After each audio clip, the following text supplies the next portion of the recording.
Y'all know Vars the Third, right? Look at this guy. Look at this dude. Look at Vars the Third. He makes a lot of really good educational content. He's a fucking man. He makes so much good stuff. He's got a lot of YouTube channels dedicated to a bunch of different games. But this one, Vars the Third, it's all Smash related stuff. Look at these thumbnails. Look at this. Look at this guy. Look at all this educational shit that you want to know all about. These characters need reworks. Hardest character in the game to play. Stuff you shouldn't pick up. Why no one plays Pichu. Why, yeah, like stuff like that. It's all stuff that's cool to know, especially if you're trying to get into the Smash scene and you want to be more in the know before you go to a tournament, before you actually sink your teeth in. Shout out to Vars. I have a video with him, not to brag or anything. We're kind of like this, we're kind of like this now. So yeah, so he made this video, unfair moves in Super Smash Bros. Ultimate. So we're going to watch the video, we're going to react, and we're going to see if we agree with what he talks about. And we're going to go into Elite Smash and maybe spam some of these unfair moves. Alright, first 3 moves that come to mind. Chat, you guys can give 1 for this answer. First unfair move that comes to mind as soon as you think of unfair moves. I'm going to give 3. Monado Arts. Steve pressing the B button down and Bowser side B. Let's move it. Or application. In a competitive game, there's a never continuous Just Falcon Knee, you're stupid. balance between Smash Ultimate's another competitive title with a wide selection of characters and an even wider selection of moves. While they more or less attempt to be kept within the scope of their respective categories' functionality, Mario's Ultimate has backer by is far pretty the unfair. widest scope of what. It's Bear.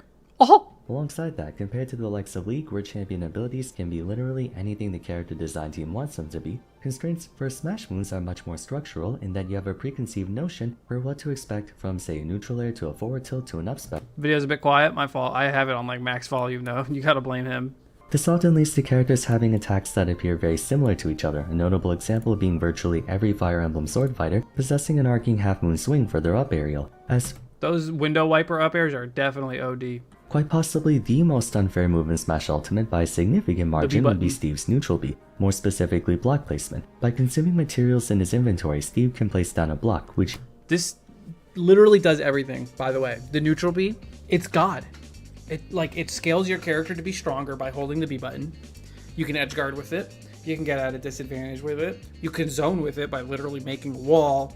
You can like hold stocks with it way harder. Like the only thing it doesn't do is like juggle, and that is arguable. she can then You could sit inside a horse, dude. The Trojan horse technique. therefore positioning, especially while airborne, represents an instrumental factor in gameplay experience, and the basis by which all other 88 characters are balanced around. Being able to create solid platforms at will, notably in the air, not only doesn't accurately follow Steve's own source material in Minecraft, where you can't place blocks on thin air through normal means, but it grants privileges to the character that fundamentally betray the established rules of the game. Or putting it bluntly, it's just outright not fair. Increasing his offense, increasing his defense, decreasing his opponent's offense, and decreasing his opponent's defense. Block True. is literally the equivalent of everyone play fighting with Nerf guns, while Steve comes in with an actual live ammo gun. At the same time, I will not be going into Elite Smash and playing Steve though.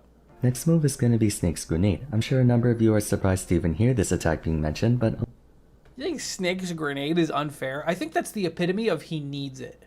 Like, I know it's frame 1, but at least he trades. Oh, is that a subscribe button?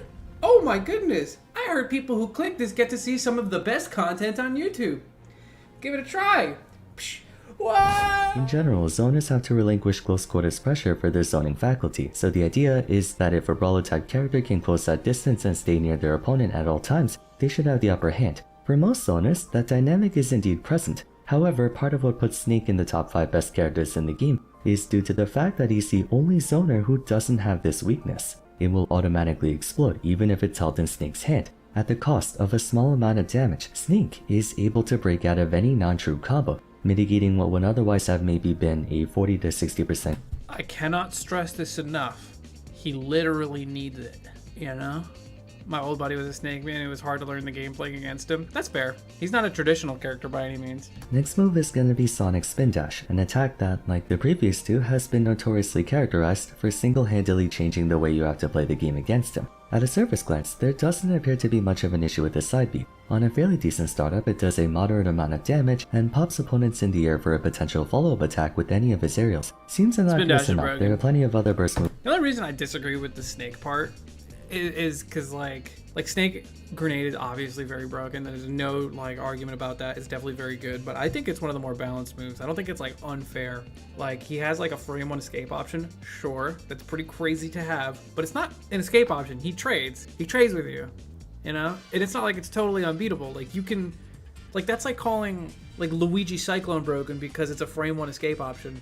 As an escape option, it's technically better because it's invincible. He doesn't even trade if he hits you with it, you know? There are so many characters that can just like read Snake forward airing. I'm sorry, not forward, am I stupid?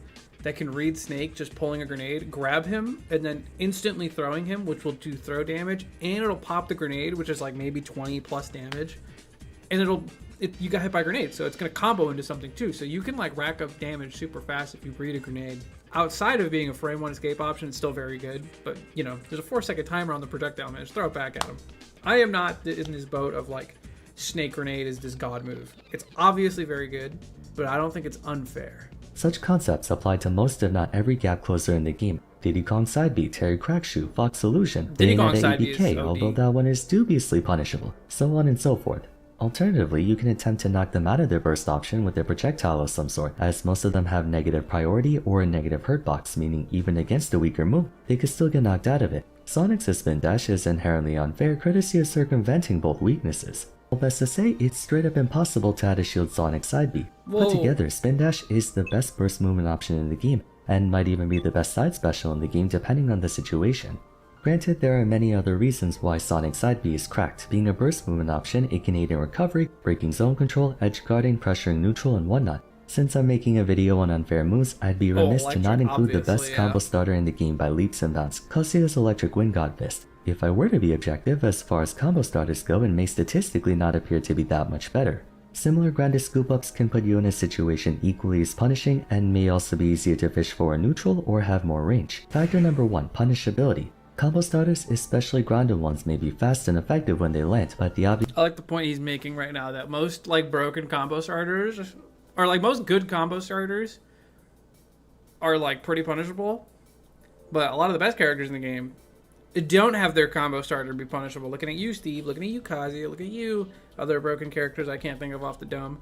But Kazuya's Electric is insane because if you shield it, it pushes you out of shield, and it also, if you try to contest it, it's fully intangible and stuns you and 0 to deaths you. Ooh. Obvious caveat is if they land. If they happen to get blocked, most people can simply grab, up smash, up special, or aerial at a shield and punish them for doing so. The other option is to attempt to strike them first, or with a move that has disjointed range. No such luck for Kazuya's Electric. Factor number 2 is that— Dude, it does shield damage too. Like, it makes sense that it does shield damage because it hits your shield, but it also pushes you out of shield. Why does it do that? And attempting to strike first or with a disjoint's out of the question as well. He's effectively invincible during the move startup. Any attempts to outspeed him get thrown out the window then and there. Attacking with a disjointed move doesn't work either. He'll just ignore it and go straight through. Then factor number 3, attacking from the air is also a no-go as it has a generous anti-air hitbox. I feel like the biggest offense with this move lies not in its ability to combo you from 0 to death, not entirely at least, rather in that he's allowed to spam the attack at minimal exposure to himself, which only makes the staggering potential reward he gets upon landing it that much more infuriating. Insane, Ultimate has no shortage of attacks that can be thrown out without care or consideration for possible repercussion.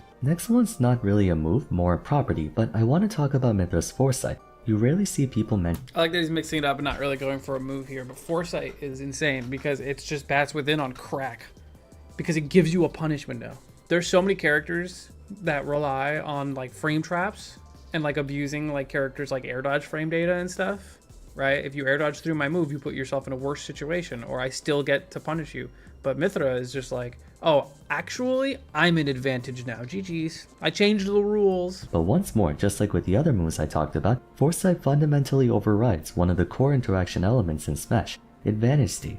When successfully landing a move on your opponent, the two of you now have transitioned from neutral to advantage and disadvantage state. From here, the options you have vastly outnumber the options your opponent has depending on the situation. Your priority is to maintain advantage by pressing the attack through combos and follow-ups, or by reading the opponent's disadvantage options to then press the attack further. On the other hand, your opponent's priority is to reset back to neutral, minimizing any damage or threat to their stock as quickly as they can. the most straightforward way. Or if you're greedy like me, fish for reversals the entire game. In other words, if you're not close to frame perfect on your combos, you'll not only fail to extend your advantage, but you could be thrown into the exact opposite situation of her being in a position to break you Insane. apart. An elementary task when you remember she's arguably one of the best jugglers, landing catchers, and tech chasers in the game. Adding further insult to injury, Mithra can initiate a foresight at a shield, giving her the exclusive privilege of being able to punish attacks that are safe on shield. Last one I think it's super cool when foresight is used intentionally, to be honest, on like projectiles or something. I kind of agree with that. I wish it only worked on projectiles and not normal moves, because I think like characters having like innate counterplay to like projectile spam, which is like an annoying part of the game and it always has been, I feel like that's just a good idea.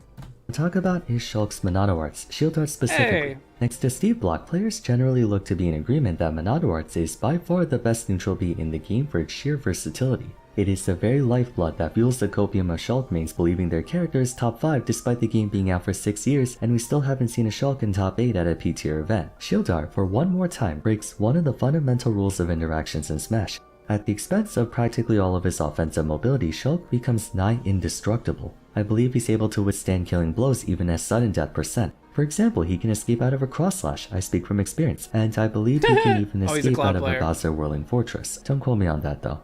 Pressuring his shield with attacks becomes next to impossible too. Is that edited? He can take a fully charged shield breaker with shield art? Shield becomes so durable he can withstand that can't be real. Bomb and other guaranteed shield breaks like Volcano Kick and Bowser Ball. While not as pervasive due to Shulk being far less popular and the tech being very tight to execute compared to a foresight or a grenade, it does not change the fact that shield art's a crime against humanity and I will die on that hill no matter how bad Shulk is on the tier list. Damn, see, there's a difference between bending the rules of the game and breaking it. But what do you guys think about my choices? Do you agree with them, or do you think others deserve more attention? You're welcome to share in the comments down below. What do the comments say? Spin dash block and electric to Gammon. This guy, he gets it. Okay, no, it's just people complaining. All right, well, we're going to take some unfair moves that we think are in the game, and we're going to spam them. Incineroar side B, no, that one's fair. There's at least a commitment there, you know. Game & Watch's up Bs, you know. Or his Nair. I like rarely use Foresight intentionally, but it's so good. Guys, Snake is balanced. His grenade isn't broken, watch. I will mash B button, and I won't win.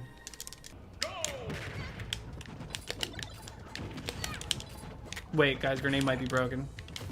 Oh yeah, he's literally given up already.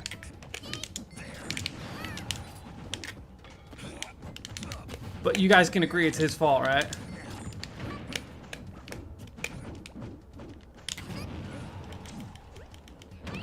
Whoa, see, why isn't that moving in the video? Time him out. Okay, Loki, you might be right.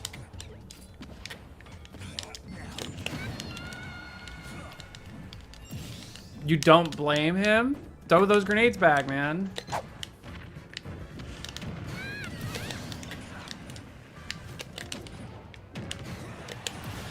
Who's he back, Aaron? I want to time him out. He's just not approaching me, guys. This is his fault, right?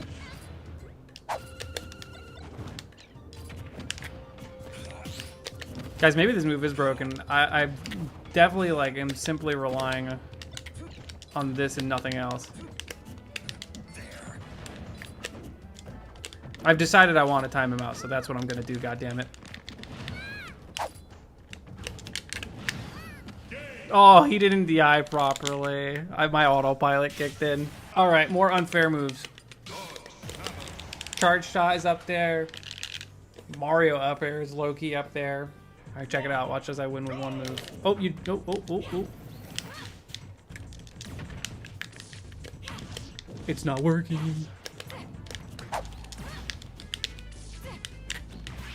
Basically, all of the decisions like that he would make in neutral is because of charge shot. You know what I mean? Okay, why didn't I grab the ledge?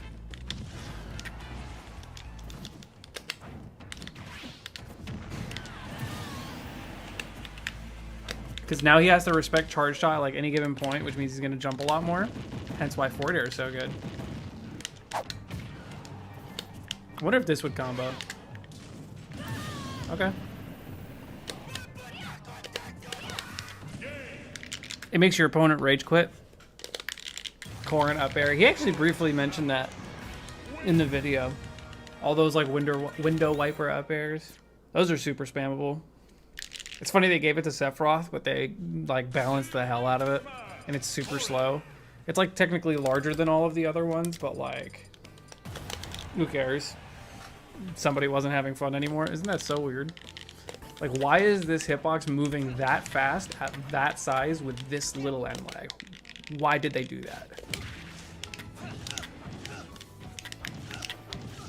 39.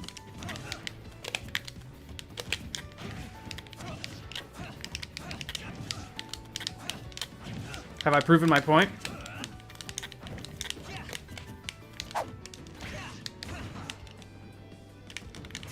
Not enough data. That was just a coincidence.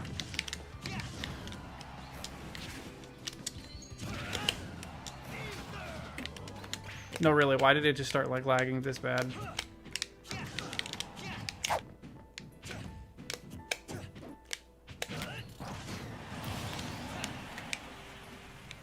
Oh, we rage quit.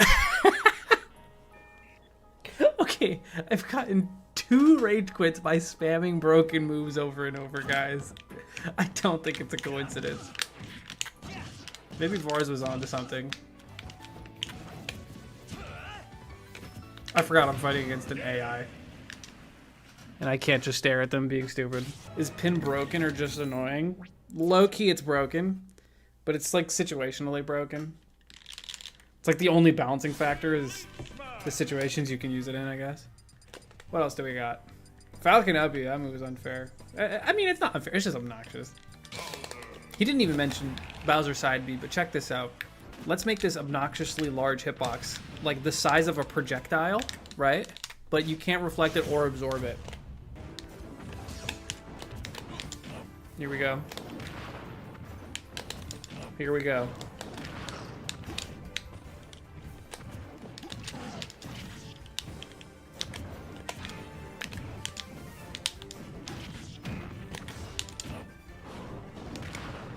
Just shield it, man. Imagine if I was using my other moves in contention with this.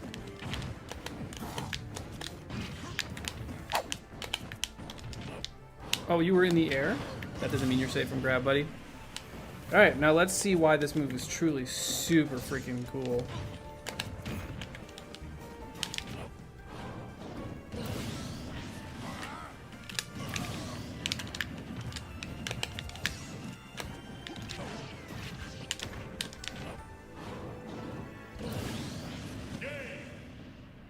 I'm pretty good, right? And I'm not gonna rematch. Cool move, right, guys? I mentioned Mario up air. Let's just do that for like 5 minutes straight. I got cheesed? No, no, no. It's honest gameplay, good games. Thank you for coming to my chat. You know what? Since you're here, I'm gonna use you as a social experiment. Did you feel outplayed? Did you feel like what I did was fair to you? Answer honestly. Didn't ask you, Jenny.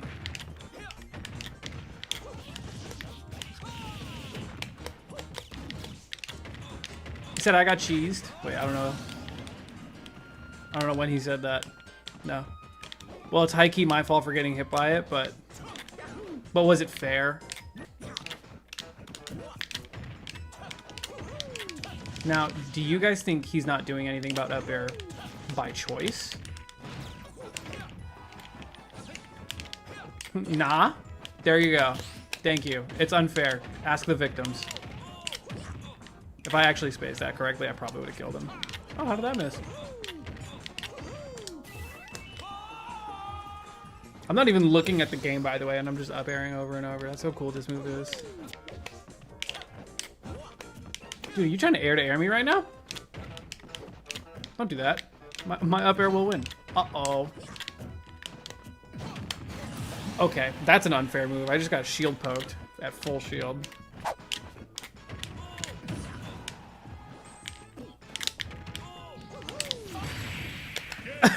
Can't believe that spiked. Guys, which Game & Watch move am I gonna pick? Is it Nair? Is it up air? Is it up B? If you guessed all 3, that's right, you win! One Mithra versus Game & Watch match. I'm sorry, guys. I didn't sign up for this. Up B every time they approach. You're right.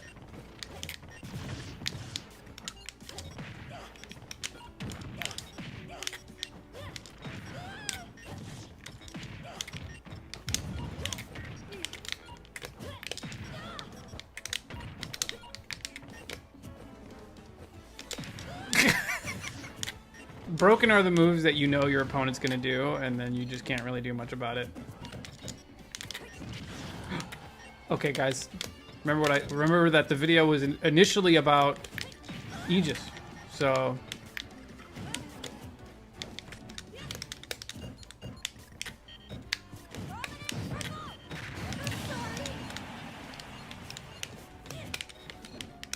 if you wanted to up, he had a shield. I got the character for him.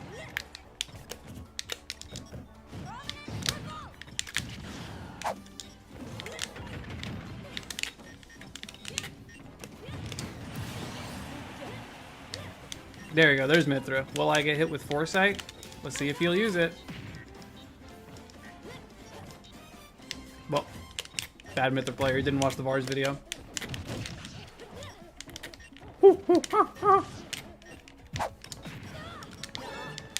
Oh, he did it!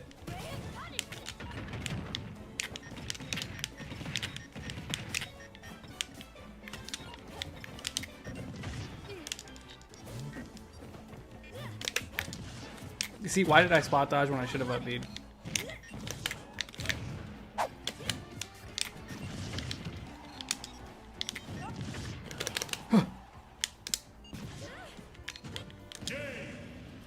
You just got gimped by a 4. I don't even know what that does.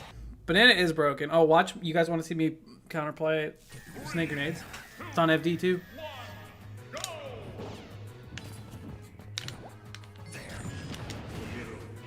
See how I just ignored it because there's a 4-second timer? See how I just ignored it?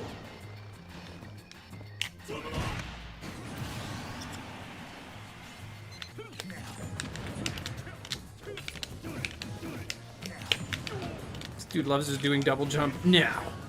There. Whoops!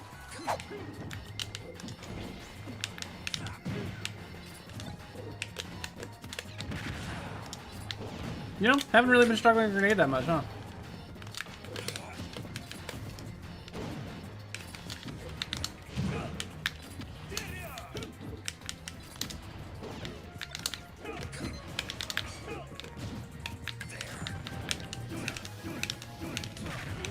He knew. Damn, I just kicked him in the back of the head. Kazuya Mishima. I'm not only doing good because of Reflector, dude. I don't think any of my reflected grenades hit him, and I only started doing it towards the end. Diddy Kong Banana's broken, like unfair. Like Rob's gyro and down tilt are just unfair moves. But like, I feel like I've truly made my point already with a lot of those other characters where I only used those moves and my opponent rage quit.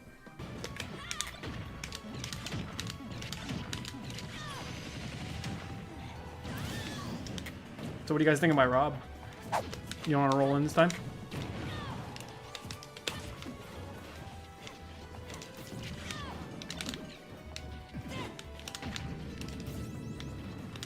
Only down tilt and down B, baby.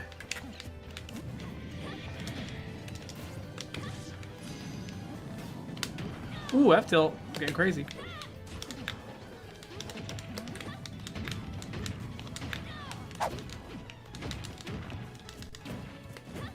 I was trying to down tilt.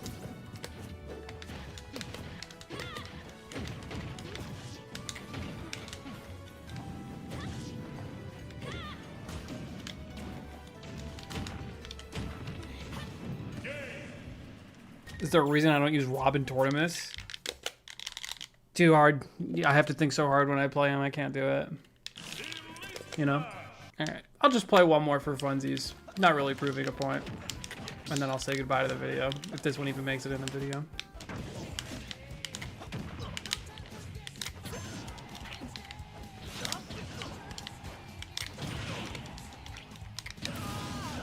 A well-timed forward air. Spot dodge merchant.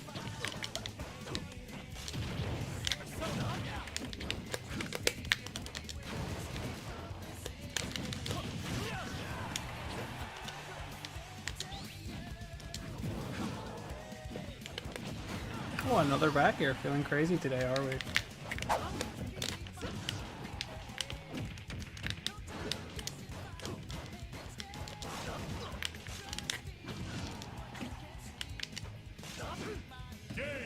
Okay, I'm down to wrap it up there. I feel like I've made my point. Some of those other characters making people rage quit is always a good time for me. Looking at you, Corin, up there, and whatever the other one was that I made that guy rage quit with. Is Smash Ultimate broken? It is. It is. There was a lot of stuff, especially early on in the game. There was some silly stuff. These videos are good. Well, I've never watched them, so I'm gonna take your word for it. We're gonna watch both the videos. The Smash Ultimate is broken because it is. I'm gonna reminisce on some of the worst things ever and probably talk about some of the worst things ever. Pyramithra is a war crime. She has to be against the Geneva Convention. Is this dude complaining about Richter? Hold up a second. Now we're actually watching it. Richter is annoying, and he's the first of his kind. He's one of those. Oh, that's when everyone DI'd on projectiles. It was awesome. There are few options for the opponent to get back. Have you ever heard of flip jump? Oh, Crom's up. I forgot about pre-patch Crom. Oh.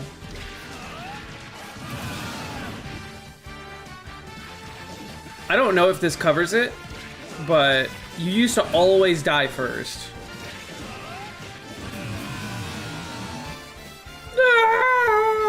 It does say it. This will just always be a thing, no matter what the Smash game is. I just don't even think that combo was true when he did it. Boom, boom. Against Smash 4 vibes. Yeah, I think echoes were like weirdly a scam in this game. There's like weird animation differences with the characters, that's it. Incinora's you can't complain about Incinora's revenge. That's your fault, bro. I guess that is a little silly. You're fucked. Boom. That's only if you hit him with a strong attack though, you know what I mean? My man, he needs it. This took an hour. I like how saying it requires tons of skill is exactly what people want to hear to make things acceptable. Until it starts happening. Oh, I forgot. This was people complaining about the AI. I forgot, yo, it was actually unironically hard to unlock characters because they could just jam you. I remember I lost to like 6 of them and I had to go back and unlock them. I wish they kept it hard though, because that was funny. Pre-patch AI was definitely a meme, dude. I forgot. And then they made Kazuya. We made a whole video on Kazuya. What is this? What in the world? Here he comes! I didn't even know about this. Woo-wee! It is a little silly. As a mechanic, it's broken. If you put that mechanic on an actually good character, that character would probably be broken. Oh, Ike's Nair. Whoo! That bad boy would broke. Bring it back. Oh, skill checks?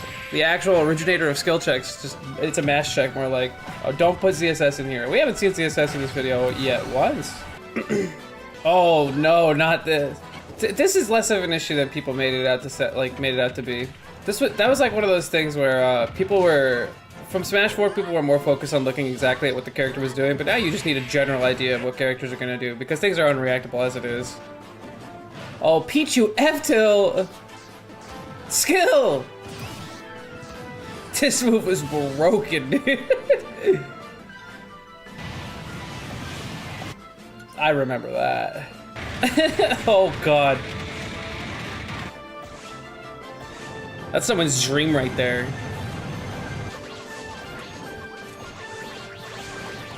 This is a fun glitch. I wish they didn't take this out. Oh, that game is going to crash. Your Switch is about to be bricked.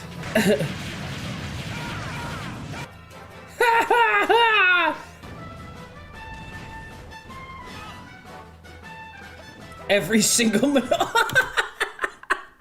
yeah, hold on. Every Monado art is active forever. That's Buster and Smash. Just do that. Oh my god, he's God Shulk. Oh, this was a hopeful sentence. We'll be getting consistent patches. Yeah, right, get real. They thought this game was gonna get actually patched. Oh, I miss when Ken was unplayable. Alright, let's see. This one's longer too. We got more to talk about. More was figured out. I forget Ken used to be bad. He used to be straight up unplayable, which I liked. That was way cooler. I liked when Ken sucked actual balls. Peach combos. Yeah, for people who don't know, so I don't know if you guys remember, but in the preview for Ultimate, I guess we'll call it, there's a difference in damage between short hop aerials and full hop aerials. But when you float cancel with Peach, you get the full hop damage. That's silly. That's ridiculous. Because they would just full hop, you know? Back throw used to kill with Peach at like 100. Yeah, hey. Oh no. They're evolving. Nah, these characters are never gonna be broken. Until someone finds a way to kill you at 0 off a side B. Oh, we talk about Rob? Oh, let's go. This character is stupid. People are still in denial about how broken this character is. They have not played a good Rob. That's how it is. That killed. Oh my. Ivysaur got nerfed to the ground too. Deserved, mind you. Yo, I remember when this happened, Tweak was so upset about how Ivysaur is not even good and they shouldn't have nerfed them. What? Good or bad? That's brain dead. Look, boom, didn't hit him. Boof. It was all sweet spot. Sour spot didn't exist. Boom. That's sweet spot, dog. Do you see how far away that was? Huh? Look how far. He didn't even snap ledge yet. That wasn't even a 2-frame. He just hit him. Oh yeah, Snake's Nikita got nerfed at some point too. Still a really broken move. Was it faster? No, I think the explosion hitbox got nerfed when you hit it against like a, I don't know, like a wall or something. It was like a pretty minuscule nerf, realistically. This is still stupid to this day, dude. I just don't think that should be a thing. The no skill edge guard, dude. This character wasn't actually nerfed. Young Link kill confirms. This character is broken. Down tilt. There it is. Down tilt, up B, down tilt, up air, down tilt, forward air. Back air 1 into anything. Forward air drag downs. Character is dumb. Donkey Kong Infinite. Oh, Diddy Kong. Oh, this got patched out. Thank God, bro. I lost to a Diddy player because of this happened to me. Lightning loops. Oh, man. Yo, I'm glad Pichu's a meme now. I like this timeline. Yep. You just have to pray your character could fall out. Or SDI it, like, to your heart's content. Olimar! Oh, pre-patch Olimar was even more safe on block. Olimar players don't have the right to complain, dude. I miss when he didn't have a shield. The damage output is silly. I don't think a single character could punish up smash on shield. I think it was actually impossible. There is so much wrong with this game, bro. Even Link has like some pseudo infinites that are hard to pull off too, because like you can just Z-drop the bomb infinitely and there's enough hits done to do it. Wolf down smash was never nerfed, bro. No. It was. It was definitely nerfed. It was absolutely nerfed. It's still broken, but if you got hit by at 30 at the edge, it was over. Your character didn't make it back. I don't care who you are. ZSS died at 30 at the ledge. Like actually, it was disgusting. Yeah, Ultimate's broken. It's the cheesiest Smash game. All the little cringe lords are becoming good because they're using their baby characters and outplaying people. Get real. And yeah, take me back. Take me back to the days of ZSS not being nerfed. So our good friend over at YouTube, Vars the Third, has given us the green light. We can react to one of his videos. Broken moves that no one ever talks about. So when I saw the title of this video, I was like, damn, you can make a whole video on this. And I might be a genius because he actually made a whole video on it. And that's where I got the idea of making a video on it. Anyway, there is a lot of low-key broken moves on some pretty dog water characters, right? Like, just off the bat, I'm seeing Bowser Jr. and like, dude, this character has egregious moves all around. But like, forward smash is like probably the first move that comes to mind. And then like forward air.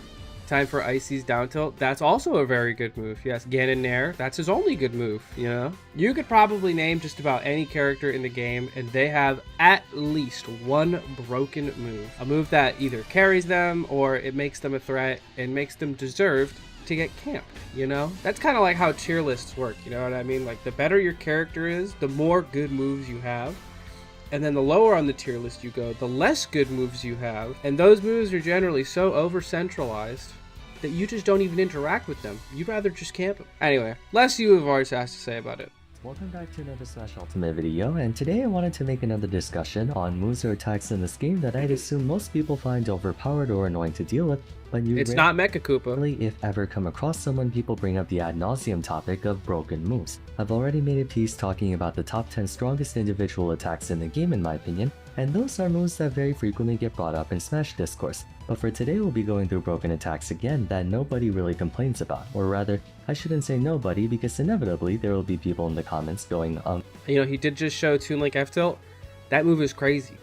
He just goes like this, and there's a hitbox behind it for some reason. It sends forward. It has like good base knockback. But anyway, without further ado, let's get into brass tacks and go through as many as I can. And by the way, to anyone watching this who knows me in real life, you know exactly which people I have a grudge against when I made this video. Who? First one I want to go over is Bowser Jr.'s Clown Car Dash, his side V's not broken. The heck? widely regarded by many as a dire version of Sonic Spin Dash. I actually think it's a lot more of a war crime than people give it credit for, and It convinced me, Vars, because I don't think side B's broken. Is it just the mind games surrounding it? I don't know. potentially even better than Spin Dash in certain ways, while of course falling short in others. When taking a look at this I think when you compare it to Spin Dash, it's not fair because Clown Car is definitely more rewarding than Spin Dash. attack, Bowser Jr. jumps back a small distance before charging forward. While in this state, attacking the Clown Car with anything less than 10% damage will be armored through, opening up a ton of different options for Jr., not the least of which being his ability to face tank any ground pressure projectile like a Mario Fireball, Pikachu T-Jolt, or Link Boomerang. The speed of the Clown Car varies depending on where and when you use it. For example, when using it in the air, he travels a modest distance, but on the ground, it's one of the fastest burst movement options in the game, on par with Spin Dash, and for some reason, it's not really clear which one it could be. Adding more to its movement capability is the fact that it can bounce up and down if used airborne, giving it better verticality and coverage. Worse yet, Jr. can also fully jump cancel Clown Car, something even Sonic Spin Dash is unable to do without using down air to stop his momentum. As a result, gauging Jr.'s threat bubble becomes very difficult as you never know if he's going to truly commit to charging full speed at you or stopping midway through. Continuing I just don't think that makes it broken. I don't know. with the mix-ups, there are two different attacks you can do with this side B. First being a jump cancel attack, leading to the patented side B up B kill confirm. The other option is to perform the spin out, which, while more dangerous if missed, not only deals insane shield damage, opening up the door for shield break setups, but it can kill you outright, having enough kill force to be on par with the heavyweight smash attack. On top of having insane power, it's also a recovery tool. The brief airstall followed by good horizontal travel at the expense of no verticality makes it great for getting back to stage in a lateral fashion. To make matters worse, Jr. can use Clown Car Dash twice off stage, giving him way more travel distance and most importantly more mix-up potential, since he can stall for a fairly long time before having to actually recover. This move single-handedly makes fighting Jr. a lot harder than he honestly should be. It dictates the flow of neutral, can threaten tons of area on stage, can lead to very cheesy kill setups, and has no shortage of mix-ups in both neutral and disadvantage. I understand Jr. desperately needs it, but isolated in a vacuum, this would easily be in top 10 side Bs. Practically infinite mix that's only really kept in check by the fact that Jr. is a mid-tier character. Do you see how much startup that move has? Like, you know? Next move I want to talk about is Toon Link's forward tilt. For the longest time ever, people considered Toon Link to be the weakest of the three Links due to playing a lot slower overall than the other two Links and not having any egregiously overpowered singular attacks like Young Link's It's because you hear the little snare drum in the middle of his song right here. neutral B or regular Link snare and remote bomb. But after seeing Toon Link's stocks on the rise, there's one move that people should be complaining about a whole lot more: forward tilt.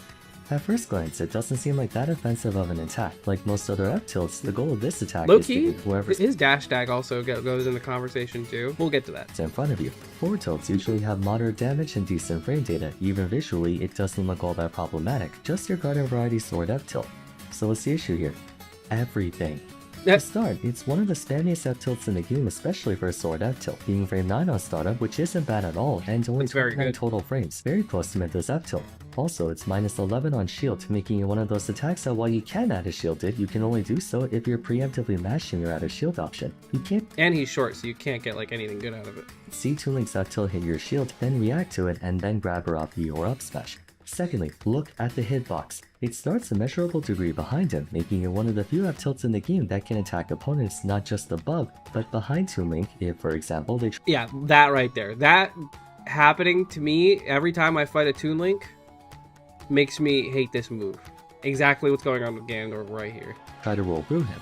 Then, it's got 3 active frames at the endpoint, of which the 2 larger hitboxes can 2-frame very comfortably. Finally, look at the angle all hitboxes send you at, virtually horizontal. This attack is one of the best ledge trapping tools in the game and one of the best gimbing tools against anyone with a vertical recovery. Not it can even there. kill at higher percents. I know Toon Link is pretty notorious when it comes to hitbox sizes or lack thereof, but his forward tilt is that one move where the hitboxes do not at all resemble the length of his sword. It's big enough to hit ledge hang while catching roll get-ups at the same time and even serving as a decent anti-air. I don't want to hear a word from Toon Link players about stubbiness when you have an F-tilt like that. For our third move, we're It's broken. Alright, what do we got next? gonna talk about a character that literally no one talks about anymore, Marth. F-tilt?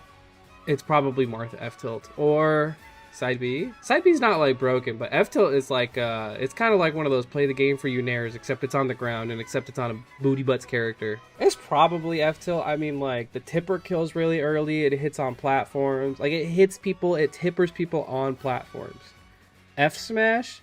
F-smash isn't like broken though. I wouldn't say F-smash. Like, it just kills early, but everyone knows it kills early. You know what I mean? We're talking about broken moves no one ever talks about.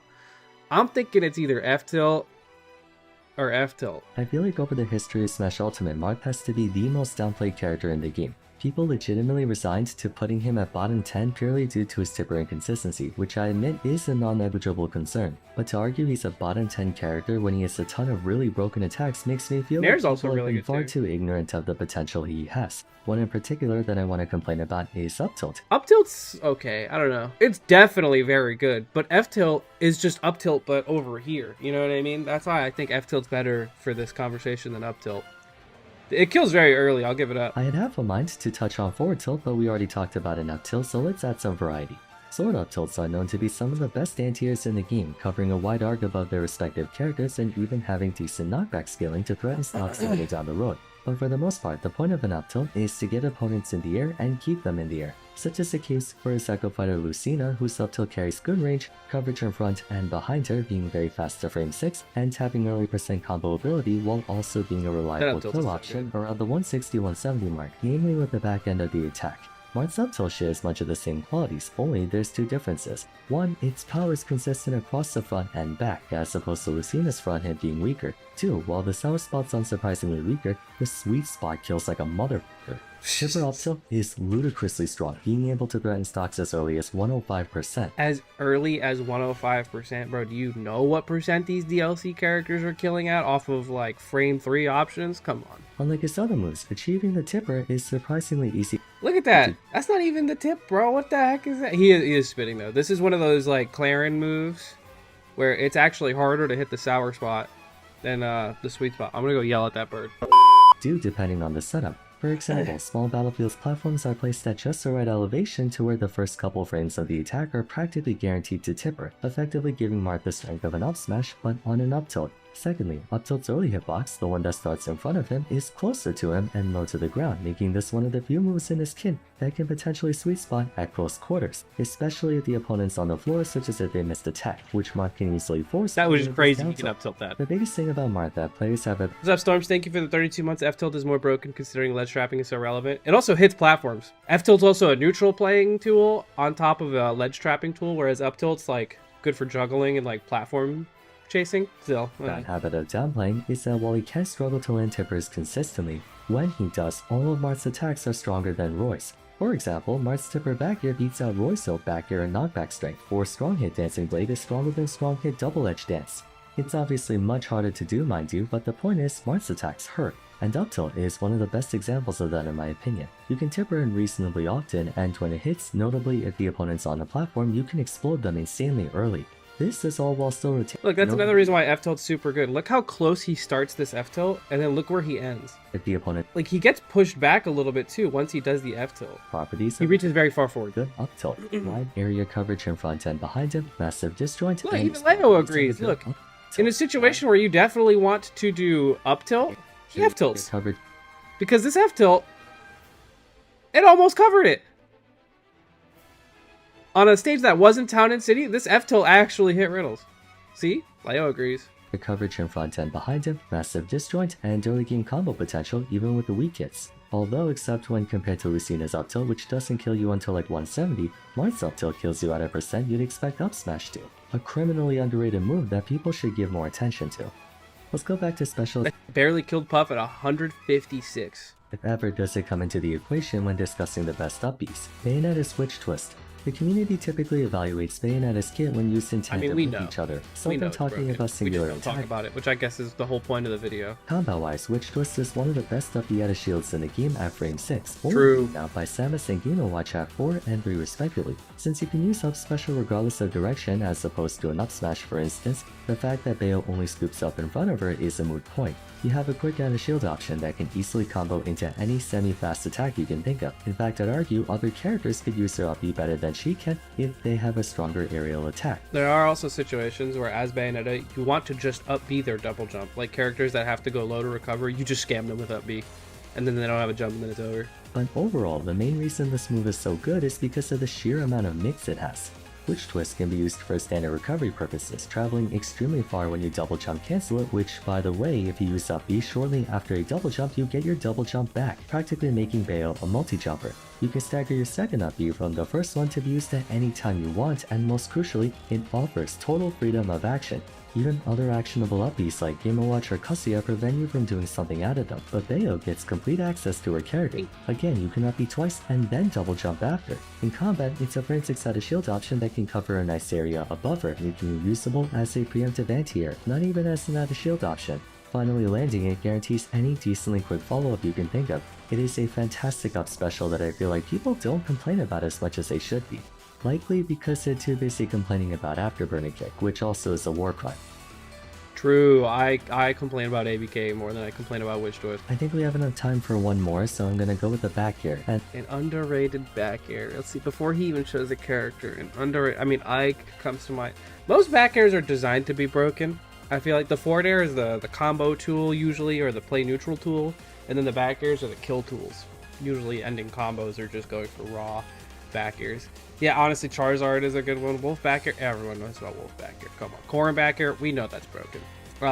Also, like, I don't know, like, again, like, I would say Charizard, actually, but people know Charizard back air is broken, surely. You see it. the one I want to choose, well, technically there's two of them. Oh yeah, the same move. say Ryu. Someone watch this video. Ray, you watch this video. You're not an intellectual. Ryu and Ken's back air. When you think of the best back airs, they're often a combination of speed, power, range, and safety. Palutena's back air is fast, has decent power, is pretty safe on shield, and obviously unchallengeable by virtue of an invincible hitbox. Cloud's back air has tons of range, good power, and is one of the safest moves in the game. Those are easy ones to point out, but there's a back air that I believe is heavily slept on for the simple reason that they're not the most common attack you'd see from Ryu and Ken.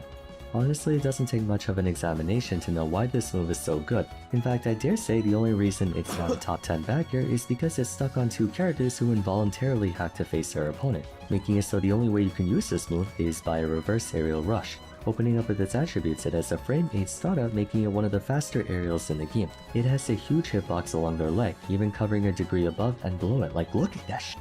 And it has a consistently strong hitbox all throughout, compared to other back kicks which usually require you to sweet spot the foot. By the way, if you're wondering why there are two overlapping hitboxes, the strong hit, the one in red, takes priority, meaning the only way to get the weak hit, which to be fair is still insanely strong, is to hit that very tippy end of their foot. Why is there even a hitbox there? In any case, this move is one of the highest damaging back airs in the game at a staggering 16%. It also combos, which when paired with the multiplier makes their back air do 20% off a full hop. Along with a ton of damage, it also kills really early too, around like 90% of the ledge, pretty much equal in strength and kill power to an Arsene back air, but consistently available. To top it off, it has good auto-cancel ability along with it being -4 on shield, so not quite. When you see Ryu's using light F-tilt at ledge, they're trying to catch you DIing in so they can combo it into back air. This I know. As safe as a quad back air, but certainly very close. Again, the main reason people don't talk about the Shoto's back air that much is because they can rarely use it in conventional ways. But if they could short hop back air, short hop back air, short hop back air like you see Cloud, Fox, and Palutena players do, this move would be bitched about a lot more. All things considered, it's probably the best back kick back air in the game. I feel like even Wolf players would prefer this back air. Actually no, that's a hard statement. Wolf back air is incredibly BS. Point being, Framerate, almost the safest claw back here, does 20%, can auto-cancel off anything except a short up fastfall, has the kill power of an Arsene back here. This move is crazy. The only problem with Ryu's back air is that it doesn't hit, like it hits pretty high. It doesn't hit very low, so it's really hard to time. Also, like, just like making short characters even bigger of a problem.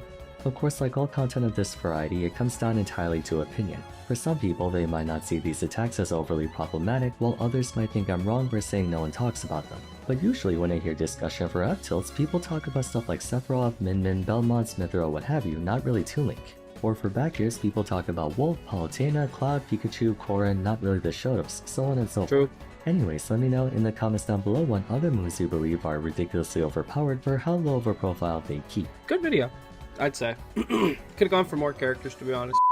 Did you guys know that there is new King K rule tech in the big year 2025? It's one of those techs that I'm shocked we haven't seen sooner. It's a bit of a game changer. Not really. No, I'm just kidding. It's actually kind of sick. It's kind of cool. It's one of those cool techs. One of those not very practical in competitive play, but if you do it and you manage to pull it off, you're kind of the coolest guy in the room for the next 20 minutes until someone speaks. One of those kinds of techs. But I'm going to show you what it is, and we're going to try and learn it ourselves and do it in an actual match in Elite Smash. I have a series of tweets that were linked to me that I am just going to click on and look at how good this is. So this is how to do the tech, I believe. But he does some SD stuff while throwing the crown. I don't really totally get it, but when he respawns, there's a crown there.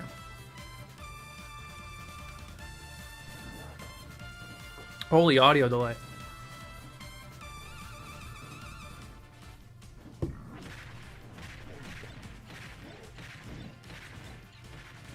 Sheesh. All true combo, by the way. So they're one of the ones that I saw earlier was like, so you have to be very high up in the blast zone, it looks like. Throw into the thing. Up air to stall twice. It respawned and then fell down.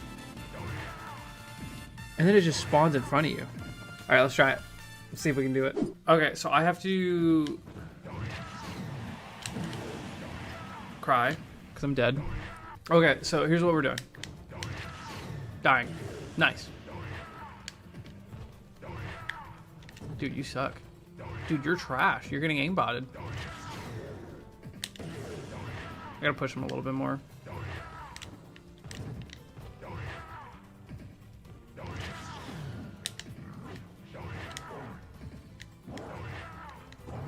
Okay, I don't think I was supposed to catch it there.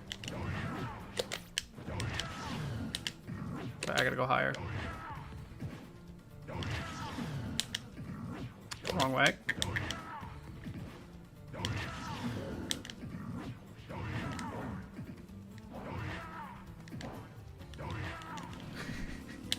Where's my crown?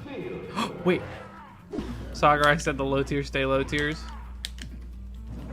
I definitely messed up the tech there, but...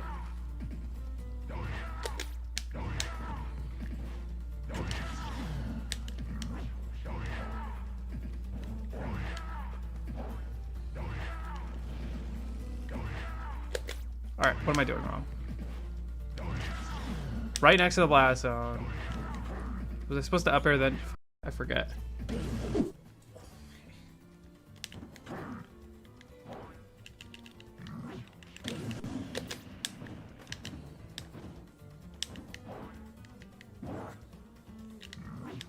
Okay, I have to double jump there. Who discovered this?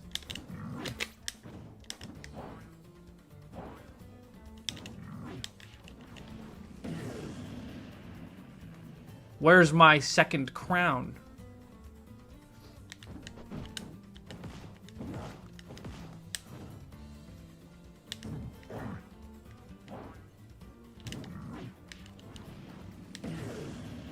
Do I have to be even closer to the blast zone?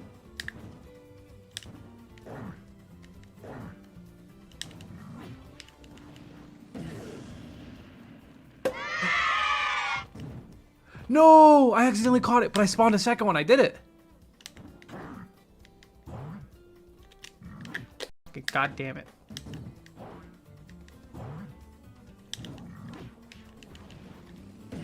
Okay, give me my second one. What? What did I do wrong?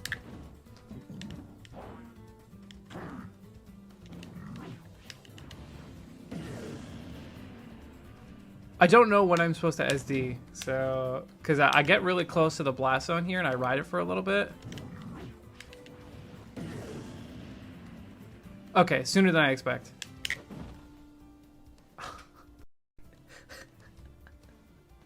How do they pick it up? Okay, so they do like a dash attack to pick it up. Okay.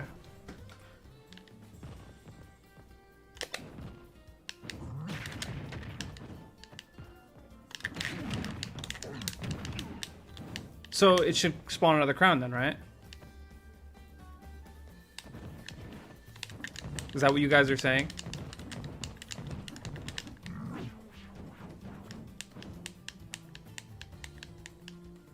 Or if I SD, it respawns as if you weren't, as if it weren't picked up by K roll. The crown should keep respawning. It's not. You did it wrong? No, I didn't. I had a fucking second crown. I didn't do it wrong. So if I throw this off stage, it'll respawn like normal? I can show you it. I've mastered it. Oh, it does actually respawn if you throw it off stage. Okay.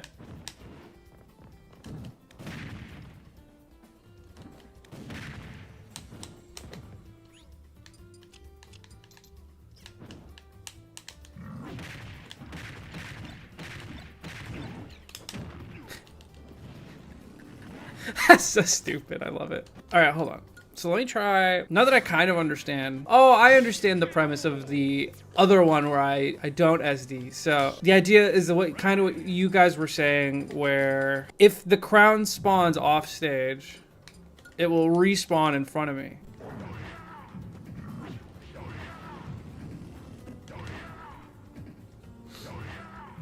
Where is my second crown?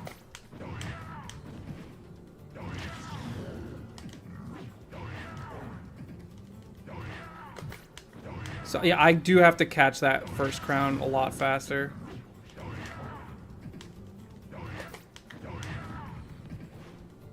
Does it even come back to me?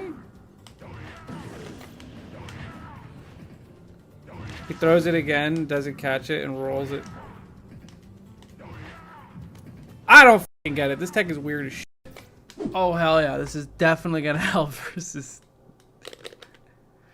Okay, I'm pretty sure if you SD, you lose 2 stocks, so hold up. I have to take a little bit of damage first. Alright, I did it. I took a little bit of damage, but I'm also rocking this guy's world. Alright.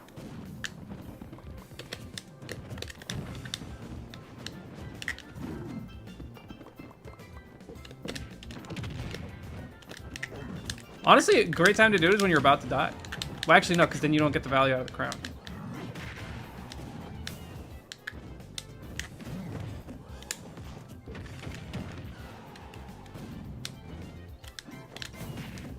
Why did that just hit me?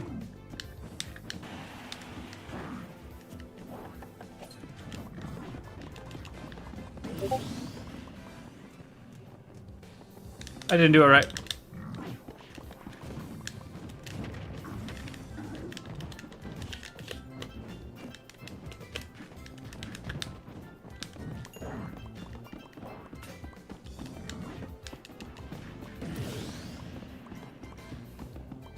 I didn't do it right.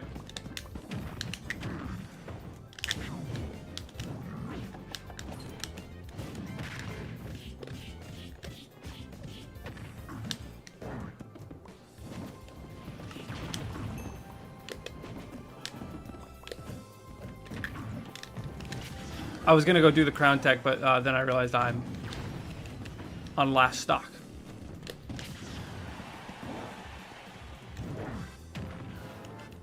Kind of insane, honestly. I can win this. Hold up. I could have teched it, but I didn't. So that's the cool part about the tech, is that if you don't get it, you just SD and look like an idiot. Also, even if you can get the crown without dying, that setup is so fake. You'll just get edge guarded, dude.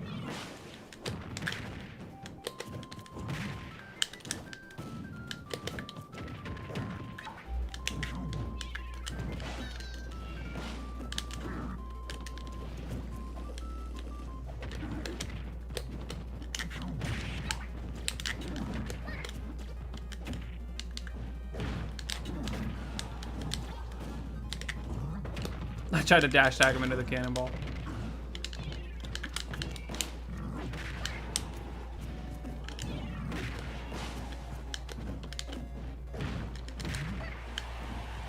I want my second crown.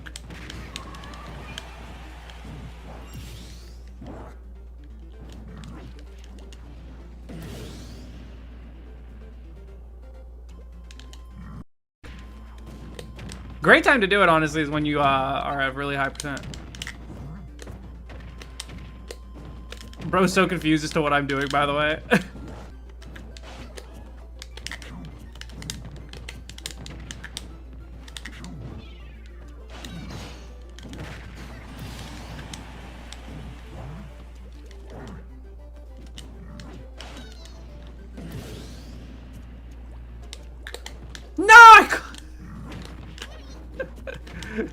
I duplicated the crowd, but I didn't catch it.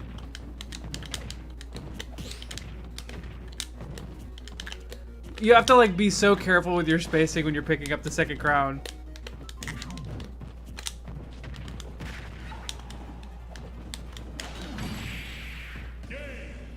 See, you could just do that instead of SDing. Alright, here we go. Here we go. See if I can get more value out of the stock, and then I'll do it.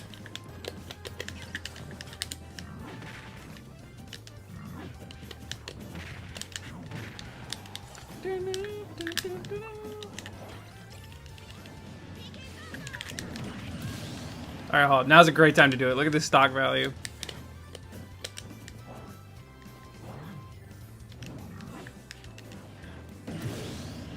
Where is it? Where's it gonna be? See, he got it first. Dude, he doesn't even know about the tech and he got it first.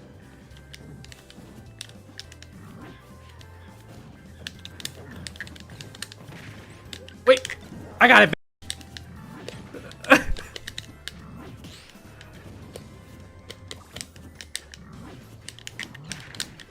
No, I caught it again. No.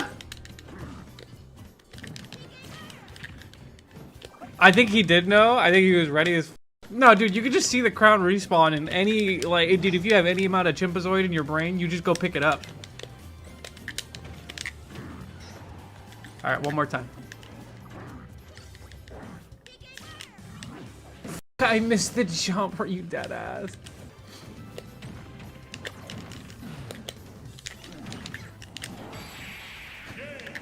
I like Mars K rule, very cool. Thank you, man, thank you. Alright, we delete the stock in record time.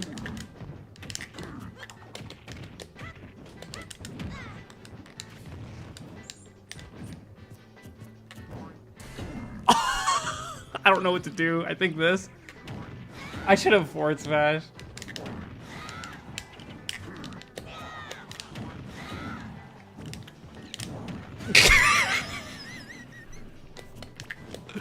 Here we go. Why is he coming over here, bro? I fucked this up so bad. That's not gonna work. Okay, shield poke.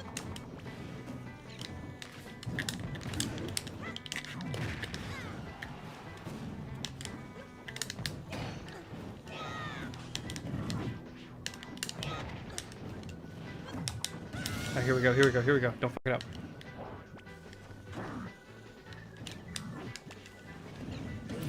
I think I got it.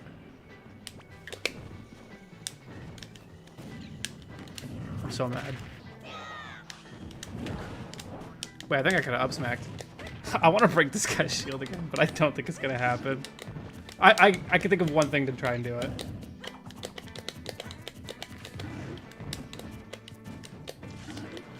I'm not gonna die to that.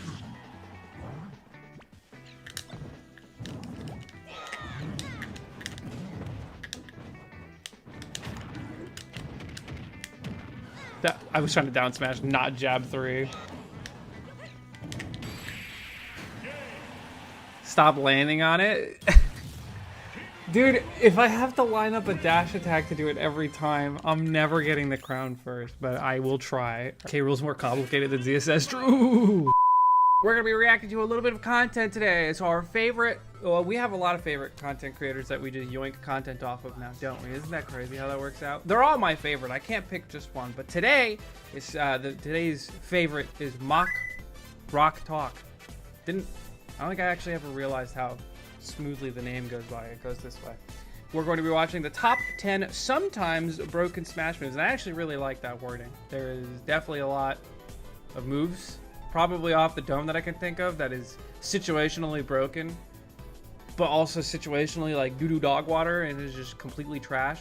For example, DDD's Gordo. It has the potential to be an insanely broken move, but also sometimes you just get destroyed for spamming Gordo and you suck and you lose and it doesn't actually help you at all, you know? That is one of those moves. Kirby down B, that is another good example of one of those sometimes broken moves that some characters just can't do anything about, you know? Ike's Eruption just wins ledge versus some characters, but only some. You get the idea. I'm thinking of like pretty polarizing positions or like, you know, ledge play for the most part, but let's see what Mock Rock Talk Sock Chalk has got to say to us. Yeah, sure, we all know this is Ultra Turbo Mega Broken. So is this. So is this. But what about this? Is this broken? No. No need to beat around the bush. Our first entry is Kirby's Inhale. Okay, actually, like, technically, yes, because sometimes you get a really good move, and sometimes you get an extremely useless move. This actually, by definition, is a sometimes broken move. Literally no arguing with this one. It's entirely dependent on your opponent. It's hard to think of many moves where its quality varies so wildly depending on the matchup. Personally, I think the ones where it tends to help Kirby out the most are against zoners. I think Samus's Charge Shot is probably the prime example because A, it's legitimately extremely helpful in the matchup. Kirby generally has pretty poor anti-zoning and zoning tools. And B, it's also extremely easy to use. You really just point yourself at them and press B. It sucks because like there are some characters that like their moves are so not like they don't make sense with Kirby. I low-key think Min Min arms are like that for Kirby because what makes Min Min arms so broken is the fact that you can like move while you do them and there's a second arm to complement it, but Kirby doesn't get that. I'm pretty sure he just at long range like one time and that's it. If you want to hit the lab, there's a bit of fancier stuff you can do with it, but not that much, and honestly, it's just purely a bonus. And you certainly have some other fantastic ones in there. Patooey famously carries one slow character, why not a second? Kirby with Joker's gun is legitimately really annoying. Shulk's Minato arts, that one speaks for itself. Of course, at the other end of the spectrum, you've got your total garbage you would never seriously go for, you know, Kirby landed a Warlock punch in top 8. None of those words are in the Bible, but thankfully that list is not too large. I would say the list of Inhale is also just a good move. Having a command grab in any degree is also just a good move. So like Inhale to me is usually just good. There are a whole lot of neutral specials that are just fine for Kirby. You know, they help his neutral out a little bit. They give him certain combos that he wouldn't normally have. They open up some new recovery tools, that kind of thing. That's great and all, and Kirby players would generally be happy to have those tools, but the question they always need to ask is, am I happy enough to have it that it's worth the risk of going for Inhale? Because the thing is, Inhale itself, unfortunately, is not all that great a command grab. It's small, it's laggy, it's slow, and Kirby himself is not particularly well set up to take advantage of command grabs. He's also fairly small and slow. He's a low jumper, so he has trouble surprising people in the air or on platforms, and he doesn't really have any pressure tools like, say, a projectile of his own that he can run behind. That means even upgrading it to a better command grab neutral special, which there are quite a few of, is still kind of a sketchy prospect. Kirby will have the same problem. And of course, it also means giving up Inhale cheese. Everyone loves Inhale cheese. Nobody loves Inhale cheese. So yeah, in the majority of competitive play, Kirby's Inhale and the hats that it grants him are perfectly acceptable to solid tools at most. In the handful of matchups where that doesn't apply though, yeah, it does look pretty broken. Okay. Maybe that one is broken. I don't know what I'm talking about. The Min Min arm. But there are definitely some trash ones, like I said. I think it's really funny that you can use Inhale, the command grab, to get like Wario's Chomp, a better command grab. It's kind of silly. Also, like DDD is just Inhale but larger and reflects instead of eats, because normally when Kirby eats a projectile, he heals from it and like chews it up a little bit, and there's like lag. But DDD will just spit that back out. It becomes a reflector. Genuinely good, except not really because you're getting it versus DDD. Heading into anti-projectile territory, we have Villager and Isabelle's Pocket. Well, I mean, Inhale is technically an anti-projectile tool, but no, it's not. So it makes sense. Literally what I was just talking about. Wow. Pocket is good. I mean, the way I think about it is it's an insanely broken, like, reflector, right? You just get a free projectile, and sometimes it's an insanely broken projectile that you could just pop at an instant. That's insanely broken. And even outside of just, like, if you don't have that and, like, if you don't have that move in a projectile-based matchup, it's still good movement, and it has iframes on it. That's why an anti-projectile move would end up on this list, right? The more your opponent relies on projectiles, the better it is. If they don't have any projectiles, it's purely like a B-reverse movement tool with a tiny bit of invincibility tacked on at the start, which, you know, isn't the worst thing in the world, but meh. If they have a projectile they occasionally chuck out for a bit of space control, it's okay. And then if they have big kill projectiles that they lean on a lot, it's actually quite good. Especially because if the projectile is powerful enough, both Villager and Isabelle have guaranteed unblockable shield break setups. Where I think this truly falls into the realm of broken, though, is against item characters. We're talking people like Link, who can pull a bomb, Diddy Kong, Okay, under the context of it being broken or not, yeah, I'll agree. who can pull a banana, Rob, who can pull a gyro, and notably, they can only pull one at a time, and if it's in Villager or Isabelle's pocket, it's still considered pulled. They can't pull out another one, so you completely shut down that entire aspect of their gameplay, which is almost universally an aspect they heavily lean on. Theoretically, you can just deny your opponent a core part of their game plan until they take your stock, which is a lot harder to do because you're denying them a core part of their game plan. You know how many times I've heard Tweak complain about how his character loses to like Isabelle or Villager or like Pac-Man because they just take the banana and just run away. Low-key true as hell. Fun playing neutral without a banana, did he? Have fun purely with a spin attack recovery, Link. What does Wii Fit Trainer even, like, do without header? Game over, man. It's game over. Now, Well, unfortunately for Wii Fit trainers, they do have good moves that they will have to use in neutral, and I'm very sorry to all the Wii Fit players that are probably not watching this because you're not real and you don't exist. But if you do, for some reason, you do have good moves that you can use to play neutral that are not just spamming soccer ball and running the ledge.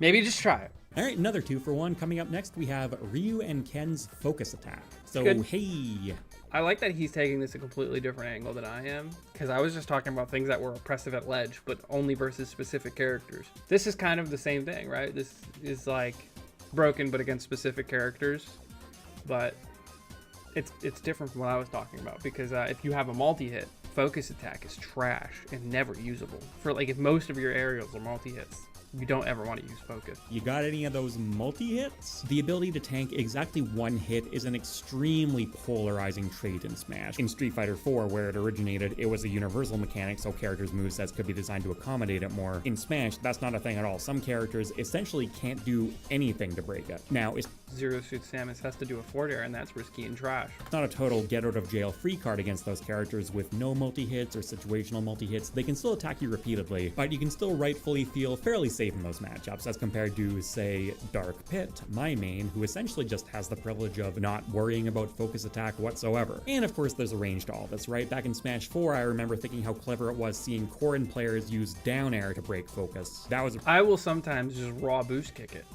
because it's a multi-hit. If I know they're going to focus, I will just boost kick juggle them. pretty cool adaptation. But man, they still sure would like to be able to swat them out of the sky with up air. If there's one thing Corrin players love, That was so cringe. He got so outplayed. something a bit different here. Let's talk about Snake's Crawl. His crawl for going under projectiles. Sure, man.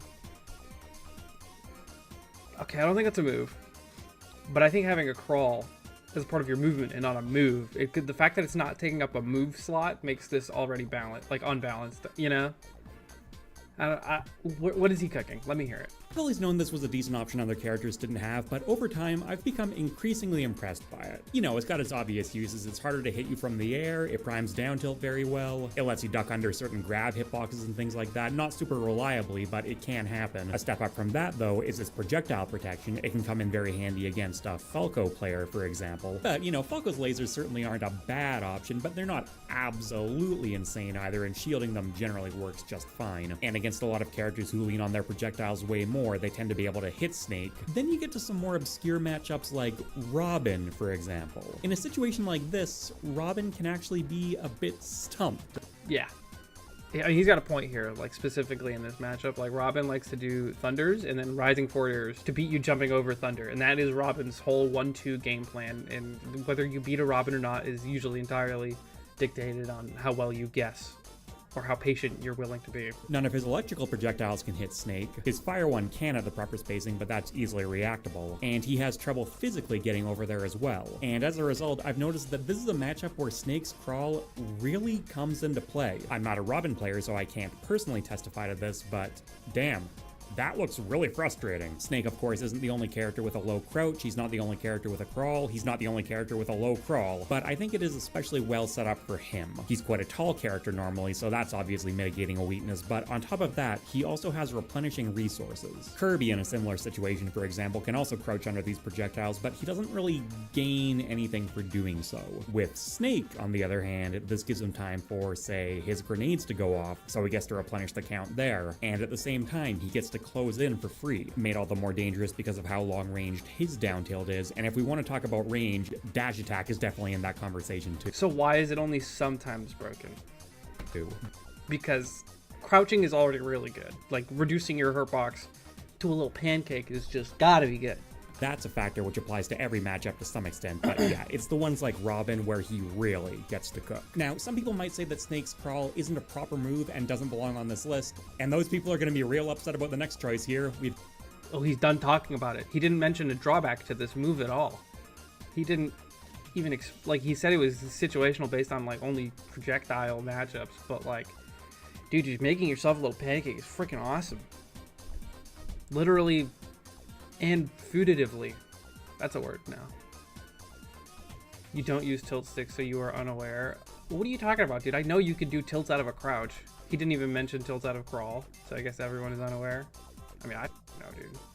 I wasn't born yesterday. Does homing attack count here? Low-key homing attack should be on this list. That's a good answer. Got Bowser's tough guy and Kazuya's tough body. This is passive armor that both these characters get. Again, how is this sometimes broken? Because your game plan should never really be like based around it. It's just like if your opponent is an idiot and gives you this punish, then yeah, it's broken. You know? Bowser's tough guy is stronger than Kazuya's tough body, but the principle is the same for both. And what it does is prevent flinching if the hitbox would deal under a certain amount of knockback. Now, for a lot of characters, this is essentially totally irrelevant. The most common use case where it becomes relevant is against characters with rapid jabs, which, yeah, it can be annoying sometimes, but you know what? It's pretty rare to find a character who seriously leans on rapid jab. They can generally do some mix-up stuff anyways.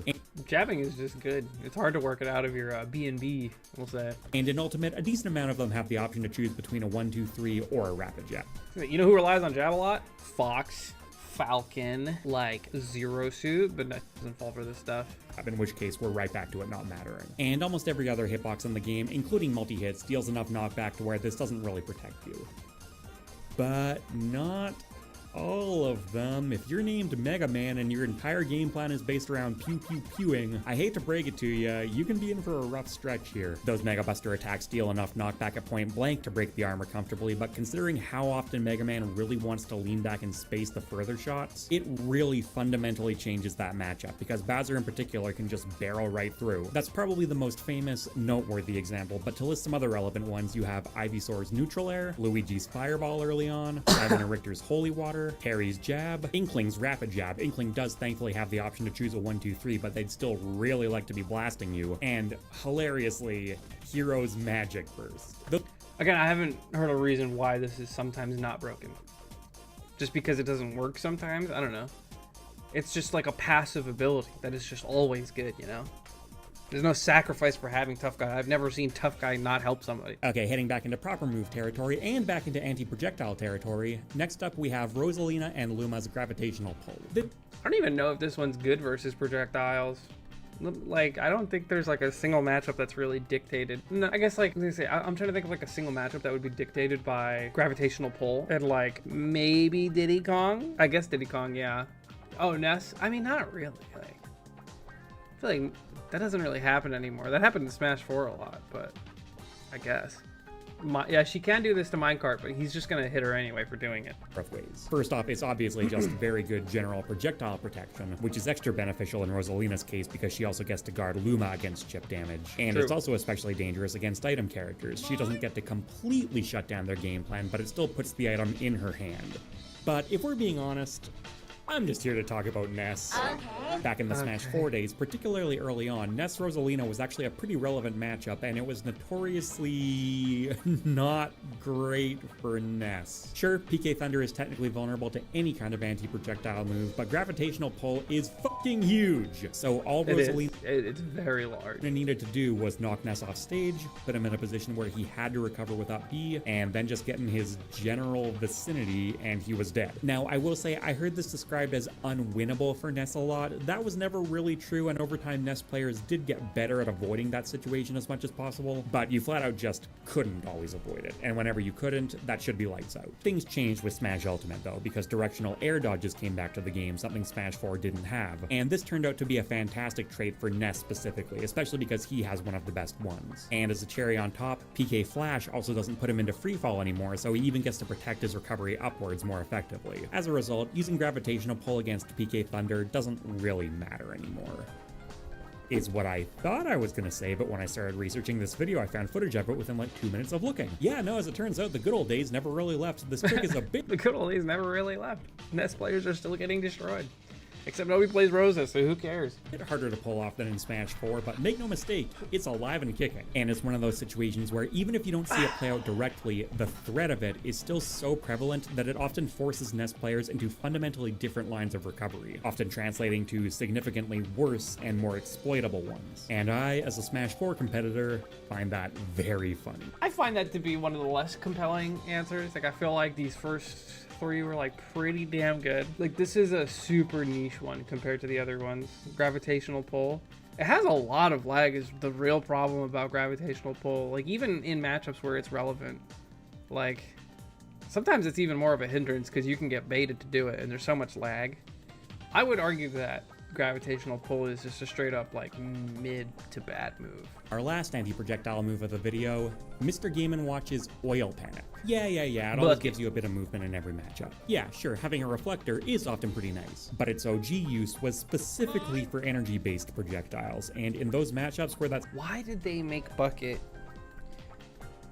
reflect the non-energy based projectiles? What were they thinking? Oh my god, it's so broken. This is Shiny Mark, the best Pikachu player in the world. Even though Mr. Game & Watch has generally agreed to be a tough matchup for Pikachu, Shiny Mark is holding down the fort well in this game, despite the fact that he's not allowed to use any Thunder Jolt, which is often cited as Pikachu's best move and the only thing he really has to control space with his stubby hitbox. That would be because Pikachu is broken. That's the only reason he's able to compete.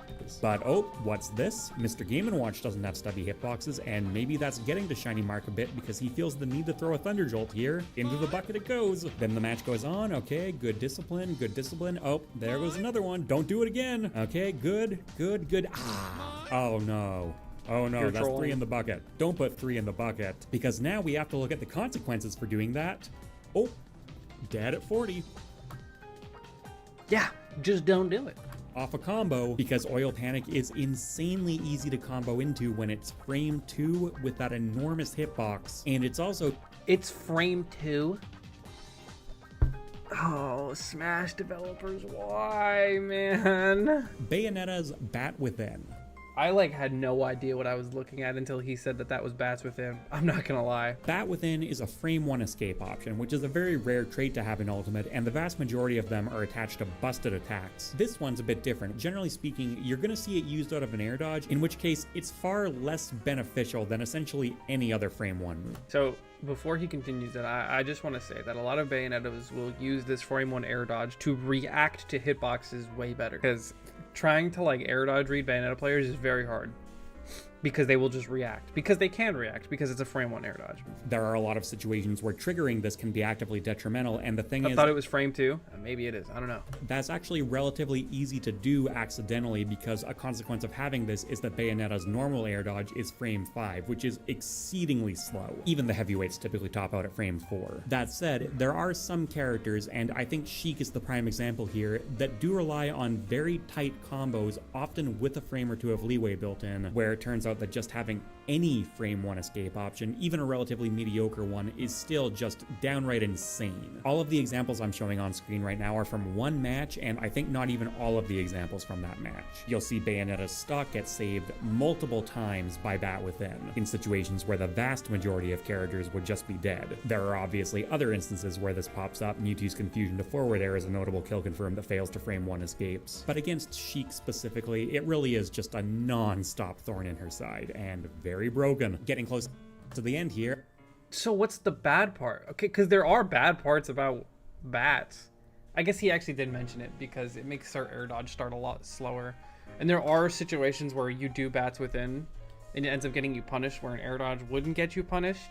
I wish he mentioned those things, because that is what makes this move only sometimes broken. I don't think he missed with bats. I think this is a good answer, but kind of poorly explained. I agree with him, but for different reasons, you know? Our penultimate choice is Sora's counter. Essentially, You could say this about literally every counter, man. every counter's effectiveness fluctuates quite a bit depending on the matchup, if for no other reason than edge guarding. In competitive play, that's what you tend to use them for. And even in that most conventional use case, it maybe applies to Sora more than any other character. He's just very good at edge guarding in general. He's very floaty with that massive jump, can cover a lot of space. But more than that, his counter has the unique property of freezing opponents in place for a moment, which means it won't whiff as often as other counters do. Things get more interesting though when you realize this freezing effect also pulls opponents out of invincibility, meaning that no whiffing property applies even to moves that literally no other counter is even capable of hitting. And things get more interesting again when you realize that some recoveries poke above the ledge.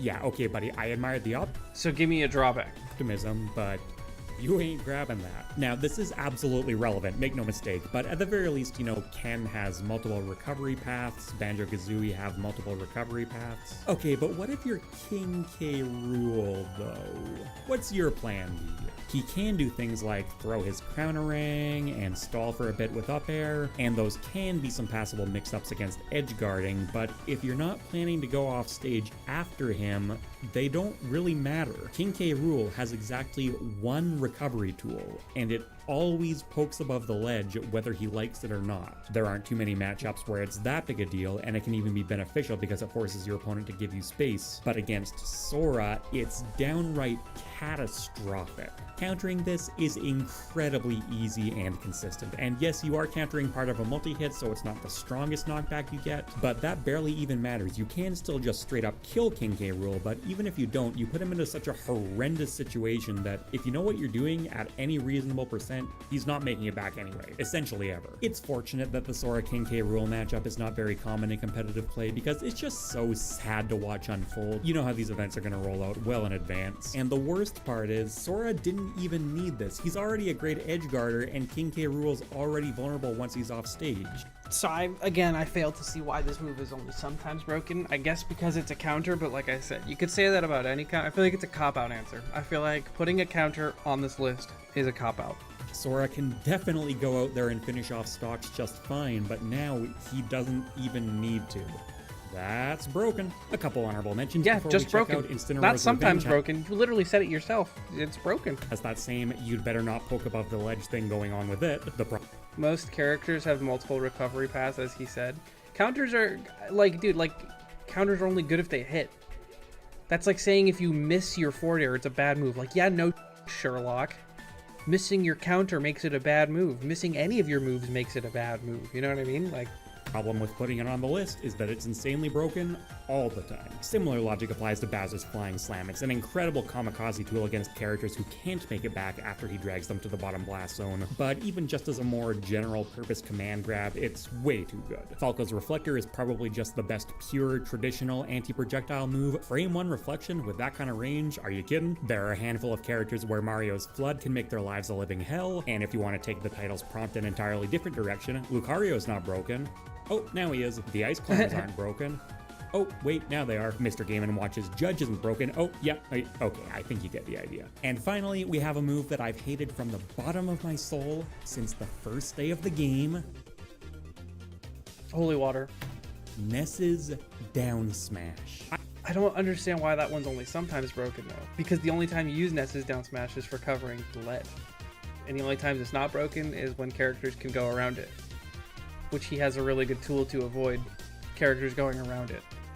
I guess I agree, but his first three were really good. Guess what the cheapest move in the entire game is against characters without hitboxes on their recovery? Now, to be fair, to get optimal results, it does take at least some modicum of timing on the NES player's part. You can't literally just hold it out for free, but come on, man, compared to like any other move in the game, it's so little timing. The risk-reward ratio here is just so over the top. I can't believe Sakurai took the "this is a toddler character" allegations over the years and decided to turn that into a challenge. I don't care if this is Why does it do that, dude? how gravity physics work, Sakurai. I don't like it. Oh, and a lot of this rant technically does apply to up smash too, but that one at least, you know, feels like it has a proper role to play on his kit as well. I should use his up smash more. Whereas down smash was put on this earth solely to make a subset of the player base really hate Ness, which, come to think of it, actually includes Rosalina players now. There's a conspiracy theory to go out on because, you know what? I think that'll do it for today. Yeah, I don't know, man. That move's just kind of broken. I don't know. I get it. Yeah, it's sometimes broken, sure. Honestly, it's most of the time broken. Let's get this show on the road. Today we're going to be watching a FighterZ third video, such as the mystery of broken moves that no one ever talks about. A video presented by him that I will be watching right about now. And we'll be talking about it because there are some moves out there that are quite heinous that nobody talks about. We got two of these videos that we got in the bank, so let's get right into it. Smash Ultimate video, and I have returned with another broken moves no one talks about episode, in which I go through moves in the game that are incredibly effective in their respective roles, but rarely if ever get mentioned whenever discussion is brought up concerning the best moves of their respective kind. Seeing as many of you enjoyed the first episode, I feel it's only apropos to feed Mars even more free content by making Wait, that is not even a picture of me. What the fuck is this? What do you mean thanks for the shout out? What the fuck did he just say? I feel it's only apropos to feed Mars even more free content by making an episode 2. Me, Vars, my mans. Smash Ultimate has way too many characters and way too many moves, so realistically I could make another not half dozen balding! episodes on this series alone, but I figure for the time being we can just go through another handful of them. So without further ado, let's begin. I'm gonna assume he's talking about K. Rool. If he's talking about K. Rool, I'm gonna go with F tilt. Or down air. K. Rool, honestly, he's the king of like pretty fucked up moves, but he's a big body with a bad recovery. And that is, you know, a pretty bad combination of things to have. But I'm gonna go with F tilt because when I think of K. Rool F tilt, I think of it's like a counter with minimal risk, because if you hit their shield, you don't get hard punished. And if they do hit you, you just hit them with an F tilt. And that joint kills at like 90 in the corner. It's really strong. In my mind for a while, and I think a couple of you guys requested it. Here I bring you King K. Rool's forward air. That move got buffed, by the way. King K. Rool's forward air is actually the one we're talking about here, but this move is kind of insane. When it comes to forward airs, they're generally meant to serve as your workhorse aerial. Most of them are designed to simply attack the enemy in front of them from a distance. While a number of airs are known to be relatively slow but powerful, such as Mario, Cloud, and Sneak, airs are typically characterized by good startup and oftentimes good coverage, with many of them being effective ways to strike enemies in ground-to-air combat. If there's ever a criminally Fair is like usually a swat away move, like an air-to-air, like stop trying to set up your best combo starter on me. underrated forward air in the game, it would no doubt be this one. A nasty drop kick with a decently fast startup for a heavyweight, coming out of frame 11, and being a heavyweight, the range on this attack Frame 11 is crazy, what the hell? is quite hefty, starting from just underneath K. Rool and extending all the way outward. It's even got a bit of a disjoint too, with the sweet spot being located at the end of his feet and jutting out far beyond that. Basically, it's a slower but meatier version of Diddy Kong's forward air, and it even has a long-lasting hitbox to boot, active from frame 11 to 17. In addition to being fast enough to use as an anti-air while having decent range and hitboxes, the real draw of this move is how strong it is. K. Rool's forward air does a massive 15.5% base damage. Unscaled and in 1v1 scenarios, you're looking at a staggering 19.3% damage. 19.5 damage on the sweet spot of K. Rool forward air, holy shit. Forward air that when sweet spotted is only -5 on shield. You can use it as a rising or landing aerial too, and in the case of key roll, it's a great option for walling out any approaches or catching anyone trying to attack you in the air, since even When I think of like how much damage a move does, that's why I really like Rivals of Ether damage output, because damage is like way lower on average. But like K roll forward air does like what, like 20. So if you get hit by a second forward air, you're at like 39ish, because it's like whatever. Rounding up here, you're at 39, which is like you're starting to get to cheese percents in one more forward air. So on your third forward air, you hit like stomp on platform, up smash percent. That's only 3 forward airs from a pretty non-committal move. And once you get hit by the 4th forward air, you're at like just under 80. You're starting to like die to down tilt smash attack, raw smash attack, like down throw up smash, just like back air from like the sour spot. Crazy. The sheer damage output of this attack is complemented by equally devastating kill power, being one of the strongest forward airs in the game and easily one of the best at closing out stocks off a straight hit. Though you don't see K roll himself using it all that much in light of how committal going off stages for him, where this on Is it all just Brujo clips? Bro knows one K roll player. next one's a very requested. Is it Ivysaur or is it Ganon? I mean, is it just going to be Ganon Nair? Because like probably just going to be Ganon Nair. Even though I think the low-key broken move nobody talks about with Ganon is down tilt, but I digress. Back air might very well be the best of them. Back air is Ganon's best move. Honestly, that's fair. I hate like characters like this where they are just like riddled with broken moves, but like are so limited by their stats. That's why I like wouldn't consider like, yeah, sure, Ganondorf back air in a vacuum is an insane move. Like spaced, it's safe. It kills at like 5%. Give or take. And yeah, I don't know. You'll just like barely ever land it in situations where it matters because he sucks ass. There's a prime example of a move that would be incredibly overpowered if it was on anyone except Ganondorf. On a frame test startup, That was good editing. Did you like the E-Sand pick? That's you little fucker. Are you proud of yourself? You proud of what you did? You should feel shame. I edited this vid. That was a good little thing with the Joker and the back air thing there. I did all the cancels after frame 22. Ball knows ball. Onward, pretty early, but of course the real reason behind this move's power is, well, its power. Ganon's back air is the second strongest in the game, only surpassed by Zelda's infamous lightning kick. Unlike her back air though, landing the full force of Ganon's back air is a fairly easy task. It has the sweet spot at the far end of his fist, but said sweet spot has priority over the sour hitboxes I believe, making it pretty easy to land. When done so, you're effectively looking at a back air even stronger than Arsene back air. I actually think that this back air is better than Falcon's because there's no other move to directly compare it to except for one that looks exactly the same. It does exactly the same thing. Simply because the frame data is like pretty similar, but the back air is just stronger and safer. Nobody got it except for you. All the comments were so confused. What the heck? I'm a knower. Don't worry. Over 23% of full power, and done surprisingly killing extremely early. Around 70% in the corner with a bit of rage. None of this power comes at the expense of safety either, being -4 to -5 on shield, safe enough to be virtually Dude, a 10 frame nuke is insane. punishable by the majority of the cast, especially if you space it. For all intents and purposes, Ganon's back air is an absolute beast of a move where given to a fast faller like Roy, Fox, or whomever, they would mash the crap out of this move in a ledge trap situation, and it would be without question one of the most devastating back airs to use in an air-to-air combo. If Ganon had a simple way to combo into it, that alone would make him a force. Imagine if you had Roy jab into Ganon back air, or Joker fair one into Ganon back air. This stuff hits like a truck. Again, the only thing really holding this back is that it's on Ganondorf and not someone with the speed and or combo ability to fully capitalize on. Alright, give me a more interesting move for this next one, Vars. Not one that's just a good move, like just strong and safe. Give me something interesting. Alright, Joker is next. F-Tilt? Because F-Tilt's OD, and people don't talk about how f***ed up F-Tilt is. So, we're gonna go with F-Tilt. Jokers don't have a multitude of good moves that only get better with the help of Arsene. Often when asked which ones are noteworthy, most people gravitate towards the likes of back air, which, to be clear, they're not wrong. Arsene's back air is potentially the best back air in the game, but there's one move in particular that I think needs to be bitched about a lot more. Up smash. Okay, sell me on it, Vars, because how do we not know? I mean, the range is insane. The range is way larger than you'd expect, and at high profiles if you try to like hit something low. Arsene up smash in particular. Compared to the best up smashes in the game like Game & Watch, Min Min, Charizard, Falcon, Ganondorf funnily enough, Joker up smash doesn't appear to be all that remarkable in a vacuum. Decently fast coming out of frame 10, but due to Joker leaping in the air before using it, the frontal range of the attack's not that great, being relatively low profilable, and it's pretty laggy, so if it misses, you get punished hard, but... So why is this move broken? Joker's up smash is incredibly broken when factoring in the context of his kit. To start, it's big enough to cover the platforms of all legal stages in the game, making it excellent for sharking underneath, especially in concert with a drag down up air, and it can usually start killing people around 115 or so. The Arsene version, however, Here, I'll just have my editor show you 2 clips. Exhibit A. Got there, hold up. Hold up. Oh yeah, you're dead. Wait a minute! That's pretty strong. Varu misses that F smash tech chase. Leo gets it.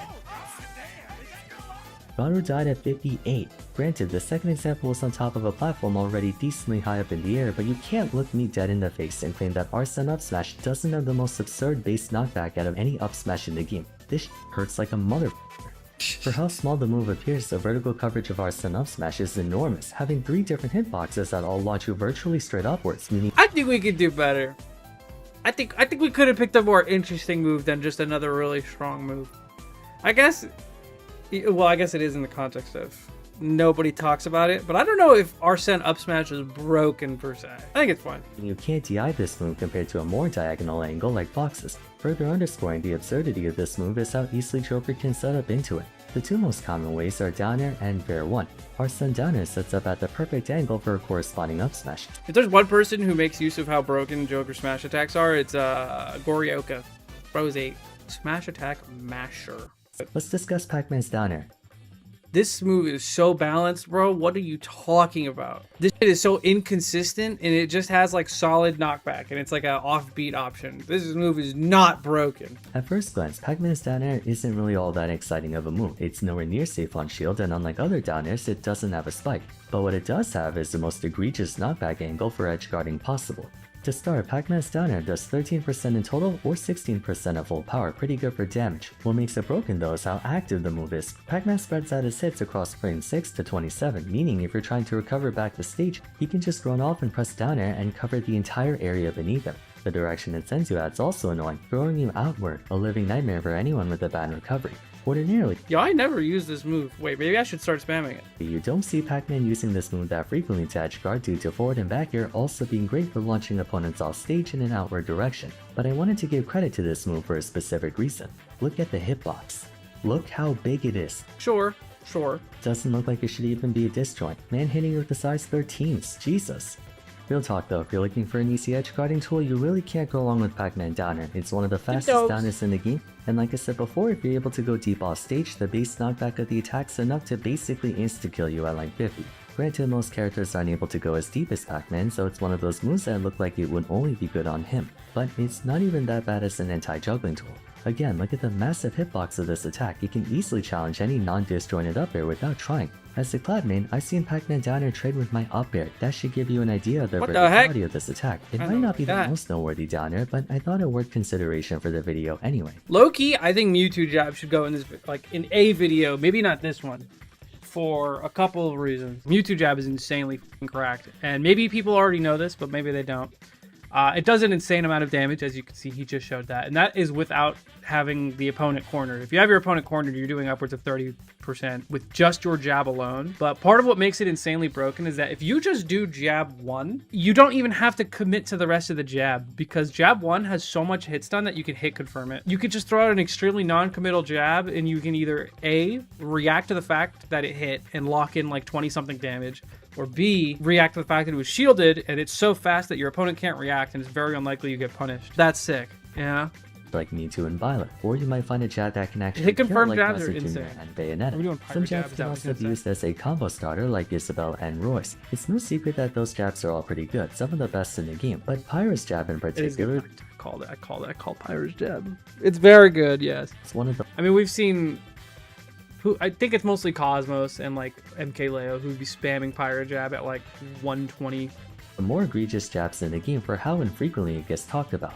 Pyra is known to be the slower attacking of the two in exchange for higher power, and while that technically is true in regards to her jab being frame 3 as opposed to Nicholas blistering frame 2, frame 3 is still extremely quick for a jab. Like, I don't think people realize just how quick a frame 3 startup is, especially for a swordy. Most of the sword fighter jabs are like frame 4, 5, or even later. Pyra's jab is the same speed as Terry's jab to give you a point of reference. She also has a rapid jab and a gentleman. The rapid jab can rack up a decent amount of damage, possibly up to 20% depending on how long you can hold the rapid jab for. More importantly though is her gentleman. There are many things wrong with this attack. To start, look at the range of the move. Pyra's jab's literally bigger than some forward tilts, especially when you consider the fact that she pivots herself forward when That never misses. Meanwhile, I have a frame 1 jab and people fall out of it. attacking. This is an up tilt. Look at the vertical reach of this move, it's huge. People talk about her forward tilt being busted, rightfully so, for having insane frontal range and even a bit of anti-air capability. But her jab 3 has almost the same reach, albeit less skill power mind you. But we all know the biggest draw of her jab 3. I forget the exact percent window where it starts to kill, but I know it kills earlier than Falcon's gentleman. Still less than Bowser Jr.'s by a serious margin, but when you think about a jab being that strong on a frame 3 startup on a sword character with that kind of range, on top of everything else Pyra has, you legitimately have no reason to play You died at over 130. Pyra, like even her jab is overpowered. The only thing better, Sure. they Okay, we're doing forward tilts now. Yo, put another K roll in here. What do you got? tend to be more usable than forward smashes, owing to being much faster and safer. Some up tilts in particular are even as strong as a forward smash, and Little Max is no different. I feel if you were to Ooh, forward tilt is low-key broken for Little Mac. I spam this move. But he loses to shield anyway, so I don't know. of all the best up tilts in the game, this one would be close to the top, but I also don't see many people giving it enough credit.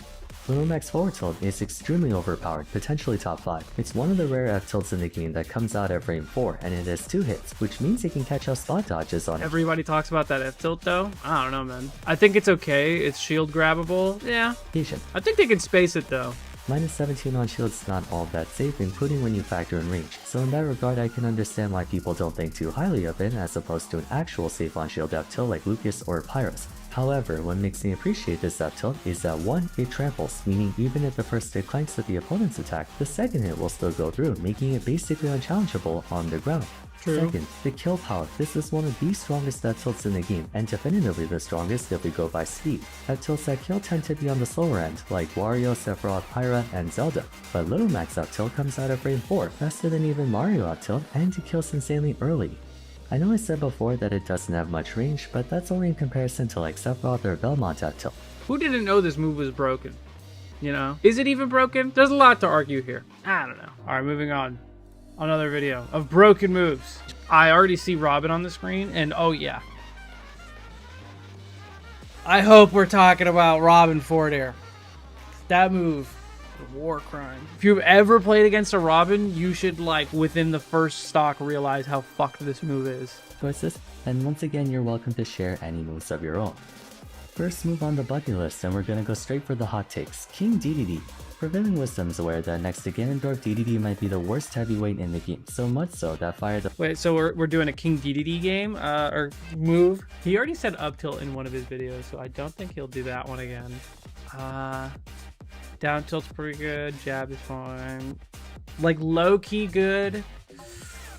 We know inhale's fucked up. I think F tilt does deserve a spot because it's like, it just gives DDD that like tiny bit more range he needs on the ground. Like it's just in that area you don't really respect. Pyro made an entire video piece about him, and he is the Rap and Hole Smash YouTuber. Many of the privileges afforded to other heavyweights are simply just absent in DDD and Ganon, yet for some reason they have some incredibly underrated moves. Chief among them would be the Penguin's F tilt. Having established in past episodes, Yeah, it is forward F tilts tilt, might you guys are serve right. one purpose, a fast option think to it's a good attack answer. opponents in close quarters, and while DDD's F tilt wins absolutely no medals in the realm of speed, it might be one of the best poke tools in the game. A forward thrust with this hammer that I want to see if he talks about the fact that it pulls back and then he forward tilts.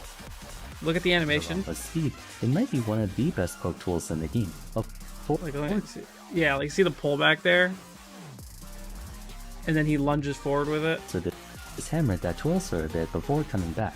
The range of this move is humongous and equally huge in disjoint, being one of the longer F tilts in the game, at least before Sephiroth and Min Min came out. If DDD was DLC, that F tilt would kill it like 150, but it never kills. It's also decently big too in the sense that it can anti-air opponents approaching diagonally, and being a multi-hitter, it carries a long-lasting hitbox, long enough to catch out any spot dodges, rolls, or air dodges too. In total, it does about 11% base or 13% clean, making it good for damage output, and while it might be minus 21 on shield, most characters simply don't have an out of shield option far enough to punish him. The main downside to DDD's F tilt is the kill power, or lack thereof. You're not closing out any stocks with this attack, but that's not really what it's intended to do. F tilt's probably the reason why DDD's ledge trapping can be so annoying, since Gordo catches out jumps, while F tilt catches everything else. Because of that, I consider it a worthwhile addition to this series in my opinion. Next one is gonna be Meta Knight. Meta Knight, his jab, low-key a broken move. catches like jump get up and does like an insane amount of damage. Surely we all know his back air is the way it is, and his ladder combo and all the moves involved is his ladder combo. Down smash? His down smash is not good. Hopefully nobody says Nair, because if you say Nair, Vars, you're outing the fact that you never played Brawl. Dimensional Cape, maybe? I don't know. I'm gonna say it's either F tilt or jab. Only gotten worse and worse over the years, to the point where hardly anyone ever plays him anymore in Ultimate. Despite that, Meta Knight has a couple very strong moves. People usually look at his F smash or dash attack in high regard, but if there's one move in particular that I think deserves more mention, it's back air. Bro, we know. Several things make this attack better than it has any right to be. First and foremost, it's a multi-hitter. Aerial multi-hitters are good by virtue of covering a lot of area when factoring in hitbox interpolation, and in Meta Knight's case, Talk about the fact that you can do down throw, back air, drag down, reset ladder. Talk about it. back air has tremendous coverage off stage, lending itself to Meta Knight being one of the best edge guarders in Ultimate. Secondly, it's decently fast. Frame 7 makes it a frame 10 out of shield option, so it's good for striking anyone who tries to attack you while your back air is turned Frame towards fast. them. And when factoring in the fairly sizable disjointed range, it's not the worst thing out there. Third, the first two hits on Meta Knight's back air have the linking hitbox. Linking hitboxes are known for basically sending enemies straight down if they're in the air, and straight up if they're grounded to make the opponent connect better into subsequent hits. Part of the same reason why, for example, Joker Fair 1 is the most broken combo starter of all time. In the case of Meta Knight, Bear 1 and 2 can do a tumble drag down, and while he doesn't have anything that can jab block the way Greninja can, not to my knowledge at least, he can basically combo into a dash attack or F tilt for extra damage. Fourth, this move is strong and is some of the highest knockback scaling in the game despite only doing 8% base damage, being an easy kill option near the ledge around the 100% mark, and even lower off stage, though Yeah, I think if you've ever played against like a half decent Meta Knight and you're off stage, he's either spamming Nair or Bear, and hopefully he's spamming Bear if he's good. K. Roll was in the last episode, but I had to include him again because, F tilt. like the other heavyweights, this guy has no shortage of busted individual attacks. Bro loves K. Roll. Intended, as his F tilt is called Woo, Buster Climb. Cordell, I This was move right. is one of the strongest I already F talked tilts about in the this. game that no one really talks about. For one, it's a belly armor move with the armor coming out on frame 5, making it a fantastic scramble option in spite of how slow it actually is. Even if it wasn't a belly Yeah. armor attack, The move doesn't even feel slow. It's just belly, clap. there are plenty of things making K-Roll F tilt strong as f, not the least of which being the power in this attack. Mind you, it does have a sour spot technically in that the purple hitbox does a bit less damage and has a bit less knockback, but if you can land the sweet spot, which you can do so fairly easily, you're staring at a forward tilt that does 16% and has some of the best kill power in the game out of any F tilt. With a bit of rage, K-Roll F tilt can smack opponents into the blast zone as early as 90%, and most of the sweet spots disjointed as you can see on screen. Further, it can be angled up or down, the upward version being a good anti-air response against anything approaching at you diagonally, meanwhile the downward version has the ability to 2-frame. There's one Which is more insane. benefit to this It can attack. 2-frame. Not only does the belly armor add some protection to him, but because K-Roll fans his arms behind him, it's also good hurtbox shifting with punish, something he desperately needs being as fat as he is. So when combining all these aspects together, you get a very strong grounded poke and kill option, not unlike his forward air. This move has the kill power of a smash attack put into a forward tilt with good speed, belly armor, angle ability, and range. Definitely underrated. Robin's had a rough history in the two games they've been out for, Smash 4 and Ultimate, and while they suffer from a mountain of issues, one thing that people have to respect them for is the amazing aerial pressure they exert when Levin Sword is active. People regularly Aerial smash attacks. That's what we call them. talk about Levin up air being arguably the best up air in the game overall, but Levin up air is not the best upper in the game. Corrin is right there, along with Pyra, along with Mithra, along with Steve. Neutral deserves an honorable mention. I say that even when considering how stacked the Nair category is. At first glance, it's a good Neutral air? Sure.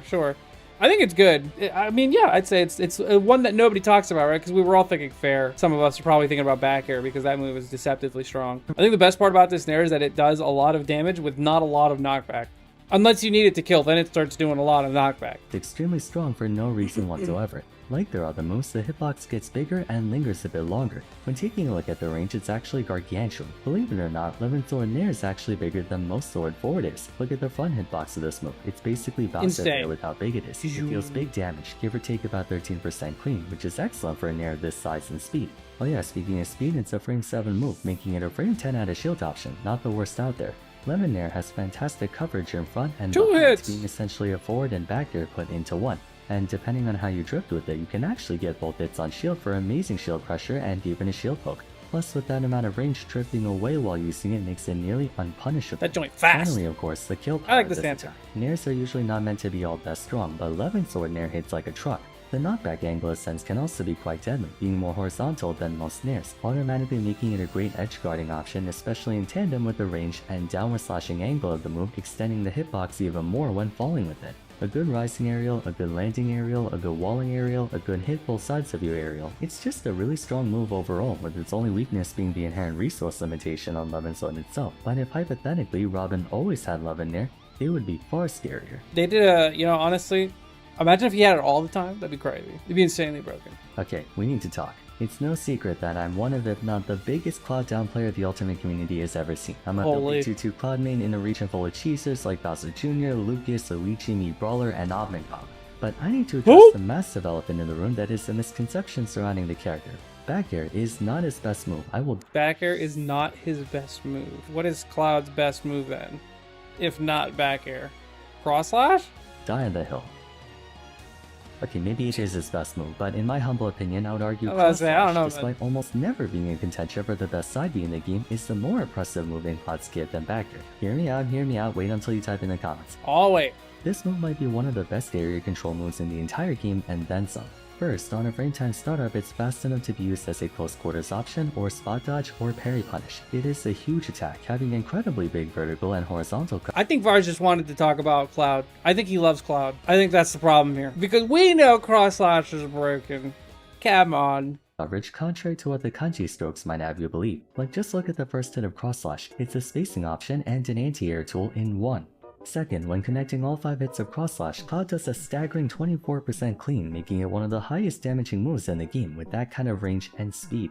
Third, even the base form has enough knockback scaling to where it can eventually kill, especially if you're close to the side blast zone, making it a decent edge guarding option when accounting for the air stall that comes with it. It's one of the few multi-hitters that gives you the choice to continue following through with the subsequent hits, offering some good shield pressure mix-ups in that you can do cross slash 1-2 and then go for a grab, or if you expect the opponent's gonna try to do something at his shield, you can do just want to talk about Cloud, guys. Let's be honest. 1-2 again for more continuous pressure. Fourth, this move does a lot of shield damage, so even though it might be unsafe on shield, opponents have to be very careful to not hold shield for too long. It's a very strong neutral tool for racking up damage, snuffing out approaches, and controlling space in general. And that is all without factoring limit cross slash. Even with the nerfs to its kill power and the slowdown it has on shield making it easy to parry, this move is still one of the most dangerous kill options in the game. Cloud gets complete intangibility on frame 6 to 11, making it unchallengeable. The move becomes minus Why did they put tangibility on limit cross slash, bro? 12 on shield instead of minus 24, which when spaced effectively becomes unpunishable unless you parry. It's practically an insta-kill at 90% near the ledge, and even if it doesn't kill, you're staring at a frame 10 massive range attack that deals 33% clean, not to mention a full air stall, giving it some edge guarding properties to boot. There's a saying that when fighting against Cloud, you basically open up every stock at 40 or 50%, reason being forward or back air into cross slash. He used to be DLC that was left over. Yeah, they forgot to take it out. Deals 40%, or if you do forward or back air until limit cross slash, it can deal potentially 50. Insane. Extremely hot take, but I personally believe cross slash needs to be complained about a lot more than back air. This move is broken as all hell. Yeah, Roy's side B kills earlier than limit cross slash, I've heard it before, but there's a lot more utility behind cross slash compared to double edge dance. My only request is if you can manually input all 5 hits even if it doesn't connect, but then that would make it more overpowered. 2 more to go, let's talk about Heroes Heroes what? Up tilt. Heroes up tilt. Wait, is this move truly broken though? It's good. I don't know if it's broken. It's like a really wide covering anti-air that kills really early if you have Psych Up, and that's like the most it does. It's like a really good complement to Psych Up spell. That's like about it. It's like a pretty mediocre or pretty just like good sword character up tilt. One of the better sword character up tilts, but let me hear him out. Some people put this up tilt really high up there, no pun intended, while many don't really think about this move, but all I can say is this move needs more attention than it gets. Up tilts are usually combo starters or anti-airs, with a select few of them being kill moves. Typically killing up tilts like Snake, Banjo, and Wolf don't have the best range. Yes, that includes Snake. But Heroes up tilt is the one exception to that. It's every bit as quick to start as the other killing up tilts, but my god, look at the coverage of this attack. It is enormous, and one of the few moves in the game that has a trail hitbox. Trail hitboxes are attacks that appear to only be on the attacking arm, leg, or weapon, but in Hero's case, even after the sword goes around its body, the hitboxes on the earlier part still remains, giving it full coverage above him. Joker has something similar where even after his dagger goes above his head, the hitbox on up smash is still in front of him.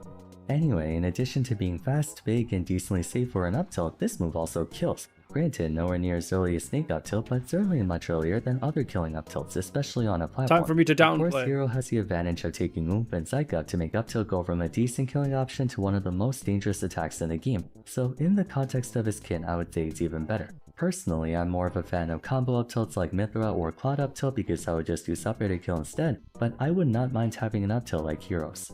I don't think it's broken, but I do think a lot of people underestimate it. And that's all I'll agree on. You got a haircut? No, I didn't, Frosty, but hello. Bowser Jr. move. His jab, his forward air. His F tilt is low-key juiced. His down tilt's kind of insane. His down tilt 2 frames. And has like no lag. And it's a multi-hit. Up air? Maybe. Side B? You mean budget spin dash? Let's see. What does he say? I'm telling you, these mid-tiers, they've got some power in their kits. Bowser Jr. has a surprising amount of best moves. He's got one of the best jabs in the game and one of the best forward smashes in the game. But if there's one move that needs more fanfare, it will assuredly have to be up smash. Ever since they made it so up smashes could strong. shield, any up smash with a fast startup has been made significantly more effective in this game, and one such beneficiary would be Bowser Jr.'s. His up smash is among the fastest in the game, coming out of frame 7, tying it with Cloud's notorious up B. Because Jr. crouches before attacking, it is a fairly decent scooping hitbox on both sides. I We need to nerf scoop hitboxes. I'm so serious. can't overemphasize how much the both sides thing really helps, since all the opponent needs to do is be next to Jr. when he uses it. That alone makes Jr.'s up smash a phenomenal out of shield option. And you know what else it is? Cool. Yeah. I think it's cool he does a handstand in the cart and then like cooks you with the propellers. I think that's a raw animation. I think they cooked with that one. Driving the point home though is that it's a disjointed up smash with deceptively good range relative to the appearance, owing to him jumping upward on the final hit. As a multi-hitter, it can cover attempts to avoid it like catching out spot dodges, rolls, or even air dodges, not to mention being a great anti-air for that purpose too. Other up smashes can be avoided by way of a spot dodge, but you can't with Juniors. Last but not least, it's That shit just a stays solid stupid. killing move, nowhere near close to that of like a Ganondorf or Captain Falcon up smash and kill power, but factoring in the speed, the multi-hit, and striking on both sides, it's a very strong move. Simultaneous double-sided up smashes tend to be on the slower end like Wolf, Bowser, and such, or they're more situational like Greninja and Sheik. But Juniors is fast, unconditional, and an add a shield option. The only other one with a fast double-side up smash is Rob. Piranha Plant up smash has way more power and range, but frame 12 makes it ever so slightly too slow to punish aerials, so overall I'm gonna give it to Bowser Jr. Okay, that's my list for today. Having a fun time working on this series because people only ever talk about the best or worst moves in the game, when I think the in-between moves are also worth talking about. As mentioned earlier, let me know your thoughts in the comments down below whether you agree or disagree with the choices I made, and as always, be sure to request any moves you want to see in the next episode. For now, if you enjoyed the video, I would appreciate it if you left a like and subscribed. Don't forget to follow me on Twitter at FighterZ, join my Discord server, and check out my first episode. Yes, shout out Fars. I don't know. I think I would agree with the Bowser Jr. up smash. It deserves hate. Alright, so a lot of you guys have seen, I'm sure you have seen the slingshot tech. That's it's the new tech that Gamer found, knows about, and told us. And a lot of people have found a lot of different applications for it. So this young YouTuber has put several compilation videos of sorts trying to, well, not trying, he's showing what people have discovered. So we're gonna look.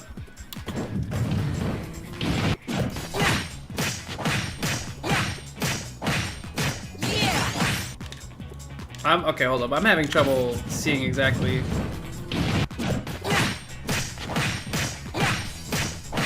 Oh, the turnaround on the mirror. Okay, that's kind of cool. Oh, they'll be moving, dude.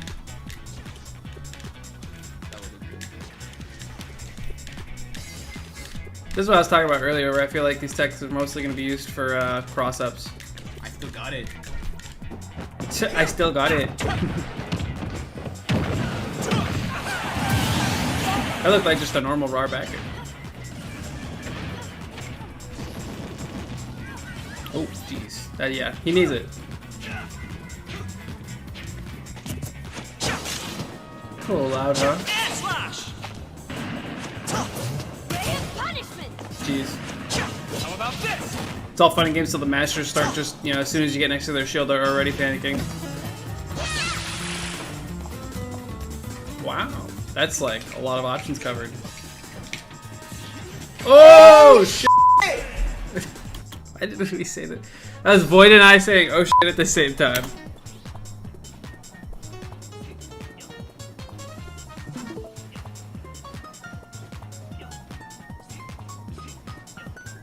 He's moving, dude.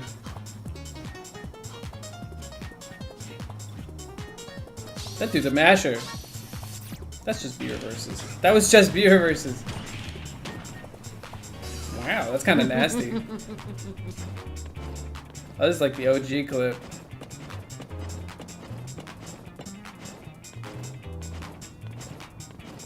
Look how far it goes, dude. It's so sick. Alright, let's see a couple more. Handful more. Oh, this is cursed. Oh, this is cursed. That was only one slingshot though. Oh Jesus. Back air F smash. I've been hit by that before. What is going on, dude? Oh, he's showing that if you slingshot, you won't get grabbed because no tail hurt box. Just moved on. Yeah, just be frame perfect, dude. It's fine.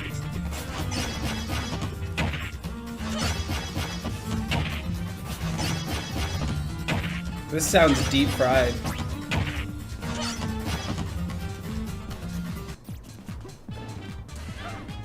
Yeah, I've seen these and this sucks. I don't like this.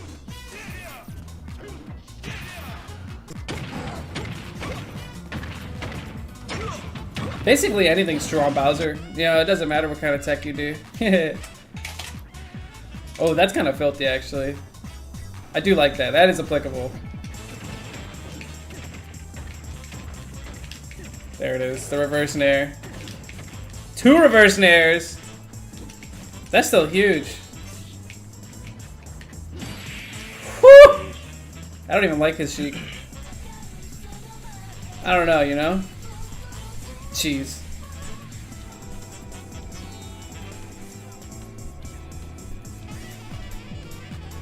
So what did we learn? No more grabbing at a shield.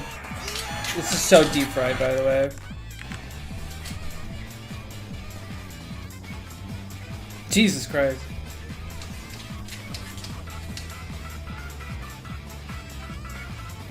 We're back to following up air stuff though. Remember like day one, everyone was like, yeah, Piranha Plant's broken. Not day one, but everyone's like, yeah, Piranha Plant's broken, you know? You falling up air combos.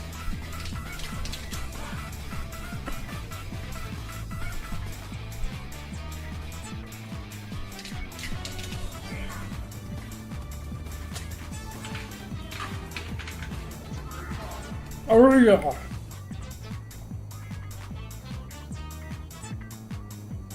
That looks cool. Alright, this is the last video. Let's see it. Oh, Esan clips. Everyone's favorite.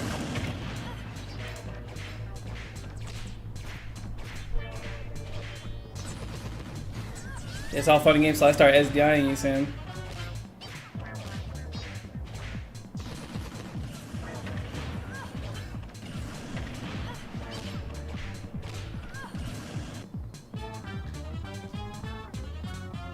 Tit!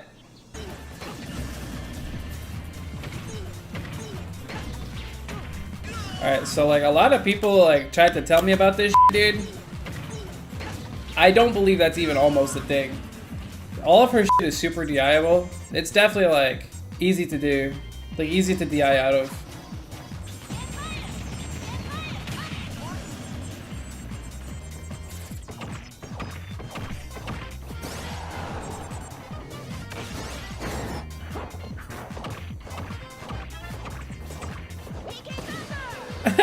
What the heck?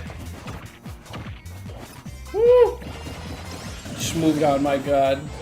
That'd be funny if you guys beat after.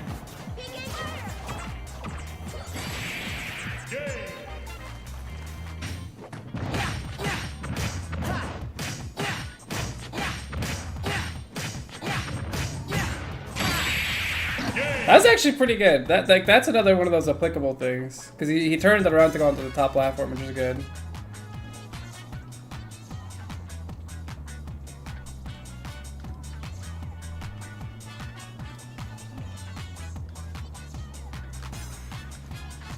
It's all fun and games, so you run out of stage control, little Lucas, dude. We saw this in the previous video. Dang. Not more Falcon players getting destroyed in the Sheik matchup. Undeserved.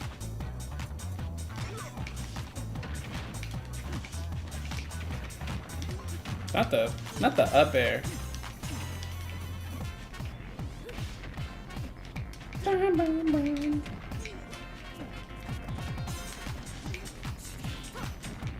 Jeez. He just got sheiked for an entire stack.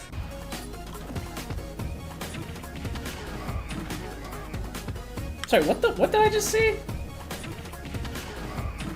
Oh, that is pretty good. I'd rather just turn around. Try that with DI up.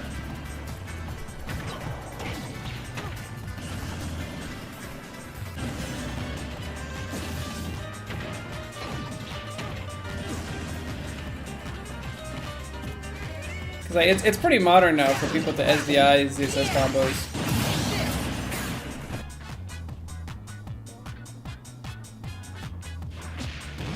Oh, what in the world? Okay, I don't need to. Why does everyone do the frame by frames, dude? I get it. Oh, that's not cool. Yeah. That's what I hate about Falcon the most is his up B. And now it's even better? Not good. Not okay. Now it's time for me to watch VAR's the third! Underrated moves that never gets talked about, but I think it's the third version of this because there are a lot of underrated moves that nobody talks about. And we love VARs, so we watch his content. That's just what it is. Let's get into it. Funnily enough, this is actually one of my more consistent performing series. Probably because of the inherent controversiality of the list, but nonetheless, we got another batch of like 7 moves I want to talk about today. There's always more moves to talk about. There are lots of heinous moves. I learned recently about K-Rool forward smash. What the hell was that about? Hey guys, just gonna be barging in for a moment before we start the video. I hope you don't mind. I already watched this. VAR Summit 3. Watch it, donate, give all your money. I need to vent for a moment. I watched Oh no. Marce's video reacting to my video, and like 4 times he complained about how I kept only mentioning moves that were just strong and suggested that I get a bit more creative on my selection. So you know what? Oh no. So you know what? And then I see her. Hi Vars. Welcome to watching me react to your own content. Love yourself much, dude? Let's see how many bad opinions you can throw at me in the span of 12 minutes. I'm going straight for the throat on this one. Oh First no. up on the list will be Zeus's Samus' side special. Get the fuck out of here, bro. This is weak rage bait. No, this move is trash. Absolutely not, bro. There's just no way the most predictable move in the game goes in a broken category. Normally, when you think of good side Bs and ultimate, you think of burst movement options, maybe a projectile, a command grab, or an extremely hard-hitting attack. Do that come to Very rarely do you think about a completely useless, extremely read-based move that sucks ass and can only be used at one range to be safe. Mine are Sonic, Diddy Kong, Roy, Snake, Corrin, Bowser, Ince, and what have you. Okay, wait, Side B Hall of Fame. Yeah, all of these are crack. Yeah, no, those are all insane. Plasma Whip isn't really any of those. What it's mostly used for is a long-range and more importantly, long-lasting attack. This move is quite good though, both in the context of her kit and out of it. To start, it is one of the longest range non-projectile attacks in the game, ordinarily being minus 15 on shield if you're close up, which already makes it decently safe for a grad. Wait. Minus 15 on shield when you're close up. That's pretty bad, man. Also, wait, like, bro, look, do you see where the last hit is? Yeah, man, it's so safe close up. There's no hitbox there. Dumbass. It covers a lot of ground to strike anyone trying to land. It can get your roll in, spot dodge, and it can also be used as a decent B-reverse option as well. Not to mention it catches basically every ledge option in the game when timed correctly, except ledge head. Kill power is on the modest end, but since you had 2 variants of it, Plasma Whip can be a really good DI mix-up, and it can begin to threaten your stock around the 130 markers. Dude, he's talking about how, like, safe it is and like, how it's, like, really strong, but, like, bro, this is just any spaced move in the game, dude. Possibly earlier with the aforementioned DI mix-up. Not a DI mix-up, by the way. More importantly, her side B is a tether, meaning you can use it to recover to ledge. This move has applications in neutral, advantage, and even disadvantage, and though it's decently committal if you whiff it, it's got way too many benefits to not justify being on the list. Not gonna work on me, Vars. Nope. I know that was a shot directly at me. There are other moves you can talk about, and side B is absolutely not one of them. There's like one situation you should ever really get hit by side B, and that's getting your landing caught, which means you got checkmated into it, which means you were mind gamed and outplayed. This is the only time you should ever be getting hit by side B. Watch me play against any Zero Suit. If I get hit by a side B, it's because I got lazy, and that's it. That's the only time, because I was just being an idiot. Next up, we're going to talk about Wario's side B, and I bet no one was expecting this one. Wait, what even is Wario's side B? Bike? Is it broken? Is bike broken? Is that a broken move? I very rarely do I feel like ever decides a set, but sell me on it, Vars. What do you got? Let me sell you on this. He's going to sell me on it now, as I ask. Begin with this most obvious application, usage as a recovery tool. Low-key, I use it as a burst option, but that's because I'm a chimpanzee. Aerial Bike is an air stall burst movement option that travels a very far distance even in the air, and it basically gives you an extra jump, not unlike Inkling or Bowser Jr. side B. On stage, however, you get several surprisingly functional uses, key of which being you get to spawn an item, a far less practical item as it is a heavy item, which means you can't jump or really move around with it, but regardless, having a throwable item that can't be caught by the opponent, I might add, makes it a really good trapping and punishing tool that you see Wario players abusing all the time, especially at the ledge. I guess, but it takes so much time to like set up to be useful. You can ride the bike and do the wheelie slam as a niche and gimmicky kill option. That's not a real application. That doesn't work versus anybody with a brain. Really though, it's the recovery and trapping components that make Wario's bike extremely strong. People tend to look at forward tilt or up tilt or walk as his best moves, but bike is half the reason this guy can be so tough to fight conventionally. Yes, other characters wouldn't be able to eat it, but it's still very practical despite how goofy it is. I don't think I'm totally sold. Okay, I will agree with the fact that nobody talks about it. When everybody talks about Wario, nobody says, yo, bike is insane. But it's pretty good. I'll give it up. Carries a lot of benefits to it that once again don't exactly pertain to raw power. Rather, it's tactical use, Inkling's down B. Now mind you, Inkling has a lot of moves way better than Splat Bomb like Roll. Okay, what is it? Inkling's fist to it that once again The don't down exactly B? pertain. Hold up. Now mind you, Inkling has a lot of moves way better than Splat Bomb like Roller, Back Air, and Splatter Shot, but I think down B should get mentioned here. On use, Inkling throws a bomb that explodes on contact or after a fixed amount of time that deals a big chunk of damage and applies ink to the opponent. You can increase the damage and ink amount based on how long you hold the bomb before throwing it, which also happens to alter its trajectory. I actually didn't know that charging it longer did more damage, which sounds stupid. I thought it was just an angle thing. That makes sense though. Explodes on contact, it has a collision hitbox, enabling it to instantly beat out anything that tries to attack it. So if you think you can get rid of the bomb with a move the same way you tried to against a fireball or T-Jolt, all you're doing is blowing up the bomb and taking damage. This also makes it an answer against any transcendent projectiles. The bomb's ability to last a long time and cover a decent area while bouncing affords Inkling the same practical benefits that DDD's Gordo affords him, but without the inherent drawback of it being thrown back at them. Inkling cannot get hit by Splat Bomb even if they're right next to the explosion, giving them no downside and all the upside. This move is not broken. That is like... Everything he's saying is true, but ledge bomb, like this is not a broken move. It's like good at ledge trapping. That's it. Not a neutral tool at all. It's not an edge guard tool versus anyone who like is looking at their screen. It's just a big ink waste. I think its best use is ledge trapping, and that is it. The biggest downside to Splat Bomb is that you can only throw 5 of them before you run out of ink and have to refill. But assuming this is the only ink move on the hypothetical character, that shouldn't be too inconvenient. It's part of what makes Inkling trickier to fight than your typical melee fighters. I think the fact that it costs so much ink too is like pretty bad as well, because like ink makes your smash attacks and stuff strong, and if you have no ink you get weaker, and you know, Splatter Shot is already a really good move. You'd rather just spend your ink on that most of the time. I don't know. I don't think it's a broken move. I just sort of disagree with that one. I'm more surprised that side B was not chosen. That's just like a tech chase tool with like a high reward with like minimal risk. I feel like people should probably know that roller is a good move at this point, but it's also like pretty avoidable. I don't know. I don't agree with that either. On, we're going to talk about a normal. When thinking of down tilts, you tend to get 3 different options. First would be a grounded poke that's meant to either lead into a follow-up or a tech chase. Roy down tilt, Rob down tilt, stuff like that. Second, you have your burst options like Cloud, Joker, the Belmonts, Min, great for low profiling and covering a lot of ground. Then finally, you have the combo down tilts that scoop opponents up to lead into a follow-up. At a glance, Snake's down tilt doesn't really combo all that well due to a high amount of end line. If you don't know that Snake's down tilt is heinous, you probably live in 2018. And it's not a burst movement option whatsoever. But this move is broken. Insanely broken is the unusual nature of the attack. To start, because Snake has the ability to crawl, his down tilt begins its animation in a crawl. And if you know Snake even a little bit, you'll remember he is arguably the lowest profile crawl in the game, a trait shared with his down tilt, which on frame 1 has him pancake even lower. Snake's down tilt is best grounded normal. It is, yeah. Is complete horseshit.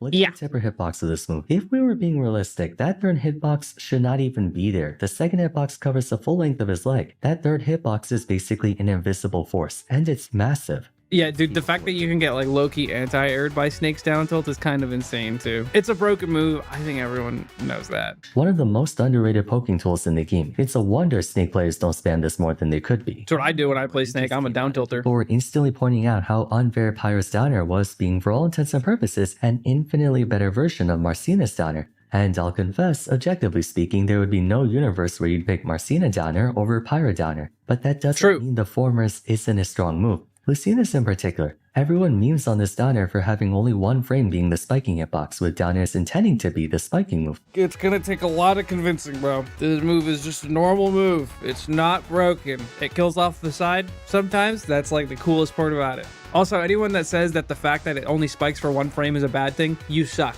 That's not hard to aim at all. Hitting one particular frame of a down air is not hard. I don't care what anybody says. If you can't do it, you suck at spacing. Just put him directly under you. That's it. That's literally how you do the down air. The number of frames that it is active is irrelevant. Just space it to hit the middle. There's no numbers that matter. Look, bro, that wasn't even directly below him. It is, and it's also got fantastic horizontal range. Like, bro, like, what is this? Pyro's down air often gets remarked on how it can be used as a forward or back air given how much it covers, and to that I say Lucina can do the same thing. It covers a sizable distance in front and behind her, and because it opens up behind her, when approaching with it, you can cover a lot, and I mean a lot more space thanks. Approaching with it? Bro, who is approaching with down air? I want to fight whoever Vars is fighting. What the hell? Next, the hurtbox shift. Marcina tends to struggle with landing on account of their poor gravity, which can make them easy to juggle, but down air has a monstrous hurtbox shift on frame 3, completely curling into a ball to make them hard to hit. I actually didn't know this part. I didn't know that it made you a little chicken nugget. Of course, can allow them to hurtbox shift out of certain moves. Down air also has the ability to send enemies outward and upward, which of course opens up the opportunity for interesting follow-ups and even edge guards. Not to mention the meteor smash itself does still open up the chance for you to pull a down air into up smash or forward smash or up air on stage.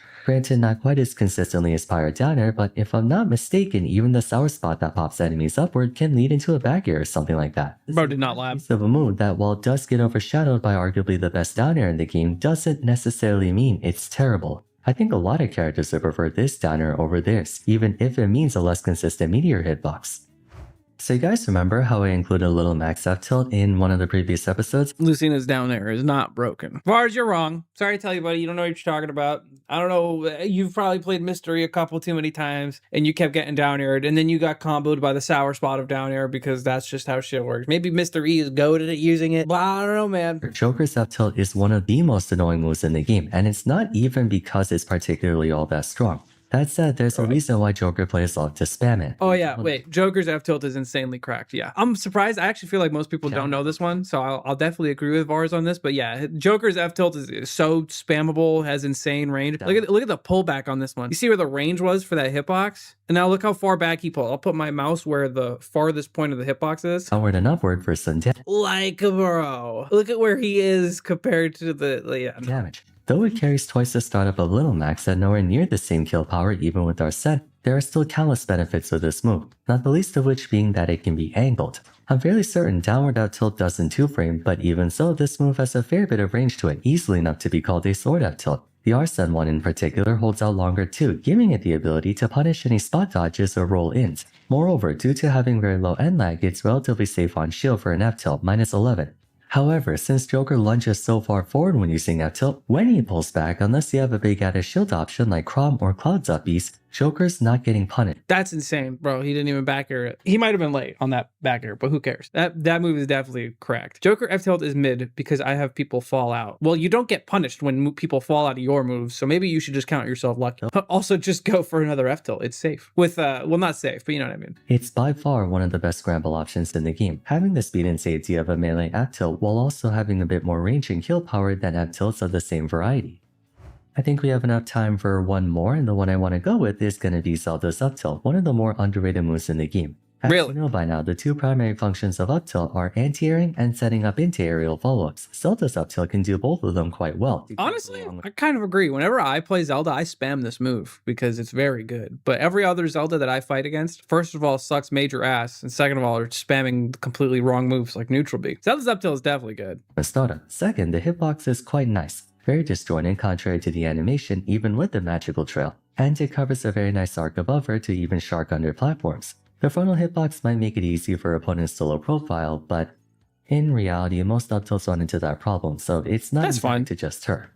By the way, Zelda's up tilt's coded to where it has the same amount of hits done regardless of which part you get hit by, which means if Zelda hits you at the end of up tilt, aka while her back is facing you, she can get more combo potential of this move, and the hits done on up tilt is quite nice overall. It can combo into itself and rack up damage, and the knockback distance is short enough to lead into many different follow-ups from just about any character, not just her.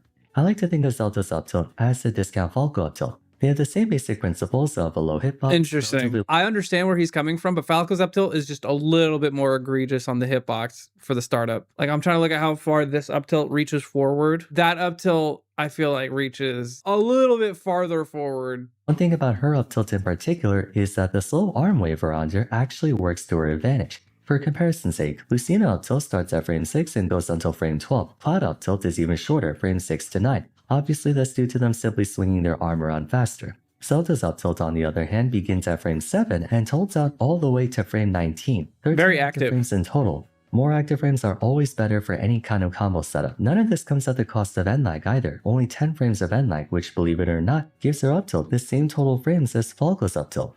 Pragmatically, Falco up tilt is better by most standards, but once again, just like Pyra and Marcino, that doesn't mean Zelda's is bad in objectivity. She already makes liberal use of up tilt to lead into neutral, forward, and back air in early to mid percent, and at mid percent she can even up tilt into up air for an early kill if, once again, you get hit by the later hitbox. If a slow and floaty character like Zelda can combo off her up tilt, you can imagine anyone remotely faster or jumpier can do the same. Okay, now hopefully Mars will be a bit more entertained by my selection this time around. I didn't just talk about moves that do big damage. Please, can you let me out? No! I just wanna live, man. I just wanna live. No! Okay, Vars, I'll give it to you straight. I agreed with more of your picks this time around than before. I like that you added a little bit more of the versatility of the moves as opposed to just the big damage. I think the most correct answer you gave was that last one with the Zelda up tilt. That is definitely one of those that is very good that nobody talks about. Joker up tilt, I feel like most people at this point kind of know that it's good, but it's definitely a broken move that probably deserves a little bit more hate. I've definitely played many a tilted Joker player who just starts spamming up tilt, and I'm just like, yeah, well, that's a good move, so I can't do anything about this dude being hella tilted. So you were wrong about the Zero Suit side dude one. That's very balanced, very fair move. I definitely think it's on the better end as far as Zero Suit's kit goes, but very predictable. And I think that just the existence of side B is better than the actual move itself. Similar to her down B, but that, you know what? Maybe that's a video for you to make, Vars, at some point. Moves where the threat of it is better than the actual move itself. Yeah, so the basement door does stay locked. Go ahead and subscribe to my channel and Vars if you want him to be fed today. Otherwise, he's just, you know, one day closer to malnourishment. Mars, Yes? I swear to God, if you don't let me out, I will find a way. You I'm won't. gonna find a way to complain about every single move in Zero Suit's kit. Mark Well, there's no way we're doing another Zero Suit move, dude. I'll actually just start like... my words. Next move we're gonna go over will be Zero Suit's up smash. This is just propaganda. Broken moves that need to be complained about way more. Part number 95 from Vars III. Fortunately, I'm still trapped in Mars's basement, but I hope you guys have Oh my god, that's really him. How did he get that? How is he still trapped in my basement? He just ran a tournament and I saw him not in the basement. He needs to be returned now. First one I want to talk about is a dash attack. Either I might be going crazy, Oh, Ness? It's got to be the Ness dash attack because that move is kind of OP. doesn't find much use for it within the scope of his gameplay, but man, Ness's dash attack is broken. When you think It's not broken, but it's quite fucking good. Like, for what it does, dash attack's kind of crazy. Did you guys know it kills? It kills. offers an insane amount of distance for a character not really known to have the best range out there. At a frame A startup, it's a decently fast move, and being Ness, it's a fully disjointed attack. But unlike most of Ness's moves, his dash attack extends out really far, enough to where it's practically I just never full think of disjoint. using his dash Having attack many because his active forward air frames, is it also his makes forward it air. outstanding at catching landings or even spot dodges, and even if it gets shielded, to my knowledge, it is the safest dash attack in the game that isn't Pac-Man at -10, which is still grabbable and add a shieldable, but when spaced properly, no one has an add a shield option far enough to catch it. Danos Finally, like it does that. great. Again, it's no Palutena, Ganon, Snake, or Wolf dash attack, but it's definitely one of the better ones in the game. You just don't see True. it that often, because Ness players prefer to Definitely a approach good with move. Rising Fair or just PK Fire spamming. Alright, I might get a lot PK of flack Fire. for this move, especially from Yoshi mains, but trust me when I say Or Mars. this move is extremely frustrating to deal with. Egg throw. People joke about how Yoshi Dude, I agree. I complain about this move all the time. It feels so uncontestable. You want to edge guard Yoshi? No. Hitbox. I, for one, think this move is part of what makes Yoshi so difficult to actually edgeguard. First, it's a projectile. Yeah. A laggy projectile with poor damage output and no kill power, but a projectile nonetheless. Yoshi can make a good people move, dude. approach if you're determined enough. For the projectile itself, it becomes an effective combo. Dude, and also in neutral, it bounces and it becomes like an active projectile. Bro. Plus, this move has many different throw angles, giving Yoshi tons of creativity in how it's used. It can be thrown directly above him, at a more diagonal angle, or even straightforward, and it's been buffed in Ultimate to OP be able move. to bounce a couple times when hitting the ground. Just monkey giving flip DX more kick through projectile him? lifetime Oh, my and fault. area control, almost to the point where it's like You're a right. Mario Fireball or a Pikachu. Like, dude, what feature. is that? What really sells That's the move, broken. though, is the sheer, and I cannot overstate sheer movement mix-ups this move gives you. Whoever said Yoshi's up B can't be used to recover is a liar. It's momentum based, true, but considering Yoshi has so much aerial momentum just by existing, he can really mix up how he moves around stage with his attack. he's getting Not to mention, wobbled. he does get verticality when using egg throw. Yoshi can recover the stage easily without burning his double. That's like Steve distance, no? Am I insane? That recovery distance with just a double jump up B? Granted, egg throw is only good when used in conjunction with everything else Yoshi has, including his godly air physics. Obviously, it would be significantly worse on Dude, he did frame traps too. Like, if the Diddy Kong air dodge there, we just got up aired. other characters. Broken. Mars, I Yes? swear to God, if you don't let me out, I will find a way. You I'm won't. gonna find a way to complain about every single move in Zero Suit's kit. Mark There's no way we're doing another Zero Suit move, dude. I'll actually just start, like, putting tear gas in the basement. my words. Next move we're gonna go over will be Zero Suit's up smash. I just It's like, fine. It's not even a top 3 move for her. distinctly recall her up smash being glazed more often back in the day before DLC came out, but now I rarely see it brought up in discussion whatsoever. So I suppose technically this move should not belong in this series given it used to be a top 5 up smash, but as of late you just don't hear about it anymore. Allow me to take this time to remind you about all the good stuff her up smash contains. Let's open up with the speed of the attack, frame 10. Makes it fast enough to be a reliable added shield option against most grounded options, and even some laggier aerials. Unlike other high vertical Yeah, I fucking do that in a real match where they're fading back. That shit won't hit. up smashes like Hero, DK, and whatnot, hers actually has a fairly big scoop hitbox in front of her that connects reliably into the rest of the attack. Regarding said attack, it's a long-lasting multi-hit up smash with overwhelming range, one of the farthest reaching vertical up smashes in Yeah, dude, overwhelming the range. game, especially in relation to its speed as an added shield option. The move has above average hit stun, giving CSS the ability to follow up on it at low percents with an up air or neutral air. I'm willing to bet other characters can also do the same. In terms of kill power, it's by no means the best in the game, but let's be reasonable here, if it killed any earlier than that, it would most certainly be overpowered. That shit had to be Although, charged. He put some sauce on that. This is just propaganda. one of the better up smashes in the game for being able to combo at low percent, kill at high percent, being at Shows an untrue combo. a shield option, and a very massive anti-air that's near impossible to challenge. I swear to God, if Mars calls me high as for adding up smash, we need to cut off his ketamine supply or something. What the heck, dude? No, all right, you're wrong. Like, up smash is like good, but you know it's not like it doesn't need to be complained about. Like, it's totally chill. That being said, Blazer is still an excellent up special. Oh, what we're with a talking lot about is going up for B. it. At a frame 9 startup, you'd think it's not as reliable of an added shield option as something that comes out But it a has bit armor. faster, like frame 7 or less. But Roy's Blazer has something that makes up for that: super armor starting frame 4 and continuing into frame 10. This makes it effectively that's a lot impossible to of block string armor. on Roy because of this property. While yes, if you shield right after landing with an aerial, Roy can screw himself very badly if he whiffs it, but given how mashed Yeah, I think that's what makes it more balanced and not broken is the fact that if you call him out for that, you know, he's just an up B lag. he players are in Ultimate, Blazer can still be a very excellent added shield option. As Nah, a this move is multi-hit, mid. It can also be really good at shield poking. I'd argue that the Zero Suit input actually was like a better inclusion to the video than this up B. What Zero Suit is hurting Vars? Because it's not me. What Zero Suit does he feel the need to complain about? Wait a second. One more thing I believe people need to give credit to Roy's up special for though, and I'm not sure if it's a Roy thing specifically or if the move itself gives you a better ledge grab detection, but holy shit, you have not seen Magnet Hands until you see Roy's up B. Roy can be a full forwarder's distance away from the ledge after using up B and he will still grab it. I have seen way too many times Roy players up B and be a good distance away from ledge and he still makes it back. So it's not a bad recovery option by any means. One of the most repeated sentiments throughout all of Smash has always been if Chrom simply had Roy's Blazer, he would be a top 5 character. Honestly, yeah, I think Chrom would be broken if he had a good recovery. Chrom Like had broken. an actual recovery, he would be the best sortie in the game, even better than Aegis. Next to Lucas, Ridley's that one character who's armed to the teeth with outstanding individual moves. You could really put any Ridley move. His F tilt's insane. His dash tag's very good. His up smash is preposterous. His back air, bro, why is it that strong? His sweet spot up air, my goodness. He's got so many of them, like forward tilt, up smash, neutral air, neutral B, side B, down tilt, and such. Okay, we're not complaining about. Actually, Ridley neutral B is kind of good. It's pretty good. He's got a lot of really good. But due to circumstance, he's a bad character. Still though, it's fun to talk about him, and dash attack will be a subject for today. Hey, I'm entitled to a big dumb attack.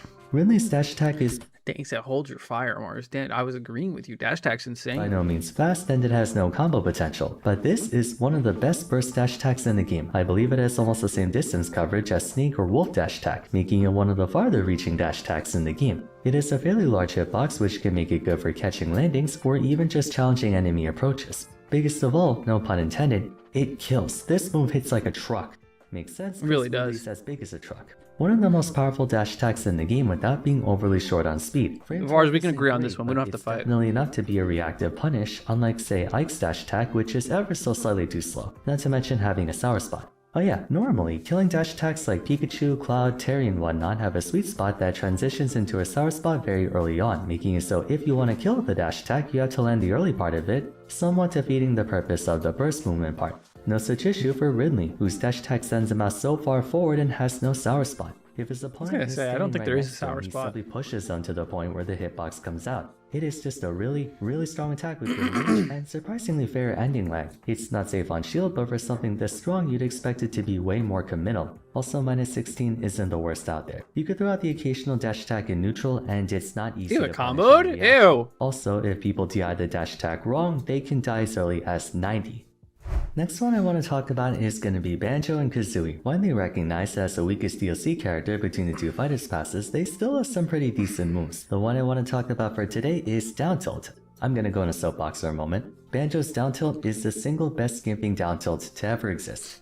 It's kind of true, honestly. Like, I think the down tilt is very good. I'm going to assume what he's going to talk about here is the range is crazy. He pulls back after he does the down tilt, and he low profiles while he does it. This is just a very f***ed up poke option. First and foremost, it's a low profile down tilt, as in the character crouches a significant amount to the point where they can flat out dodge or whip punish many attacks. Yeah, it's Second, crazy. It's disjointed to all hell, one of the longest reaching down tilts in the game, given Kazooie has no hurt box and they slide forward a bit, making it a great It's active. Third, the hitboxes. On top of being disjointed, it's also a long-lasting move that runs along the ground, making it one of the best two-framing options in the game and a practical death knell to characters with a bad recovery when accounting for fourth, the knockback angle. It sends basically horizontally. On stage, it becomes a tech chase option, which Banjo has a devastating side B to capitalize with, and off stage, He's got a lot of f***ed up moves. Alternatively, Banjo can down tilt you on stage to send you at a horrible angle for you to have to recover, to where he can just down tilt you again. It's really tilting to deal with. I think we have enough time for two more, so let's bring an aerial into the equation. Kazuya's got a ton of moves, way too It could many be any moves, of them. so many that I could have It could be literally any of his moves. But if there's one move that Kazuya players spam relentlessly, among others, it would have to be forward air. Not what you anticipate. The hurt box shift, True. the massive disjoint, the combo potential. I don't know, Vars. What's so broken about the forward air? I'm complaining about everything about Kazuya. Like, he's just so broken. The whole character gets the flack, not just the move. Kazuya has a ton of other attacks that could easily deserve a spot, but I chose forward air because of how integral it is to his neutral game and disadvantage, and how if it was on another character, it would still be a really freaking good move.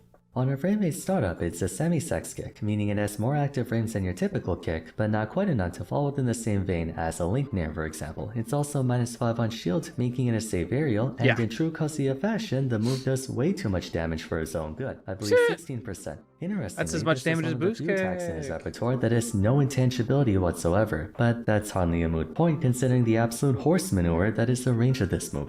Remember, in the previous episode, how I mentioned that Snake's down tilt has a completely unnecessary hitbox that just flat out materializes past his foot to give his attack deceptive range. Kazuya's forward air is an even more flagrant abuse of that. Look how massive those hitboxes are. I have seen Kazuya fair train with up airs before with how disjointed it is. For no explicable reason, there's just a massive hitbox at the far end of his foot that makes Link's Nair look balanced. At low percent, landing forward. Dude, I miss when they like designed like the fighting game characters with the idea that they don't really have like fantastic aerials for a platform fighter. Like, sure, they have air attacks like in their own game, but like they are primarily ground fighters, right? From like a 2D fighting game, you know what I mean? Giving them broken aerials was like such a big question mark ping. And like it was even like this in Smash 4 too. If you guys remember Smash 4 Ryu Nair, his other aerials were like pretty good, but they were kind of overshadowed by the fact that you could Nair train somebody off of the stage and down air them. But that was like the only time that you really were afraid of like Ryu aerials.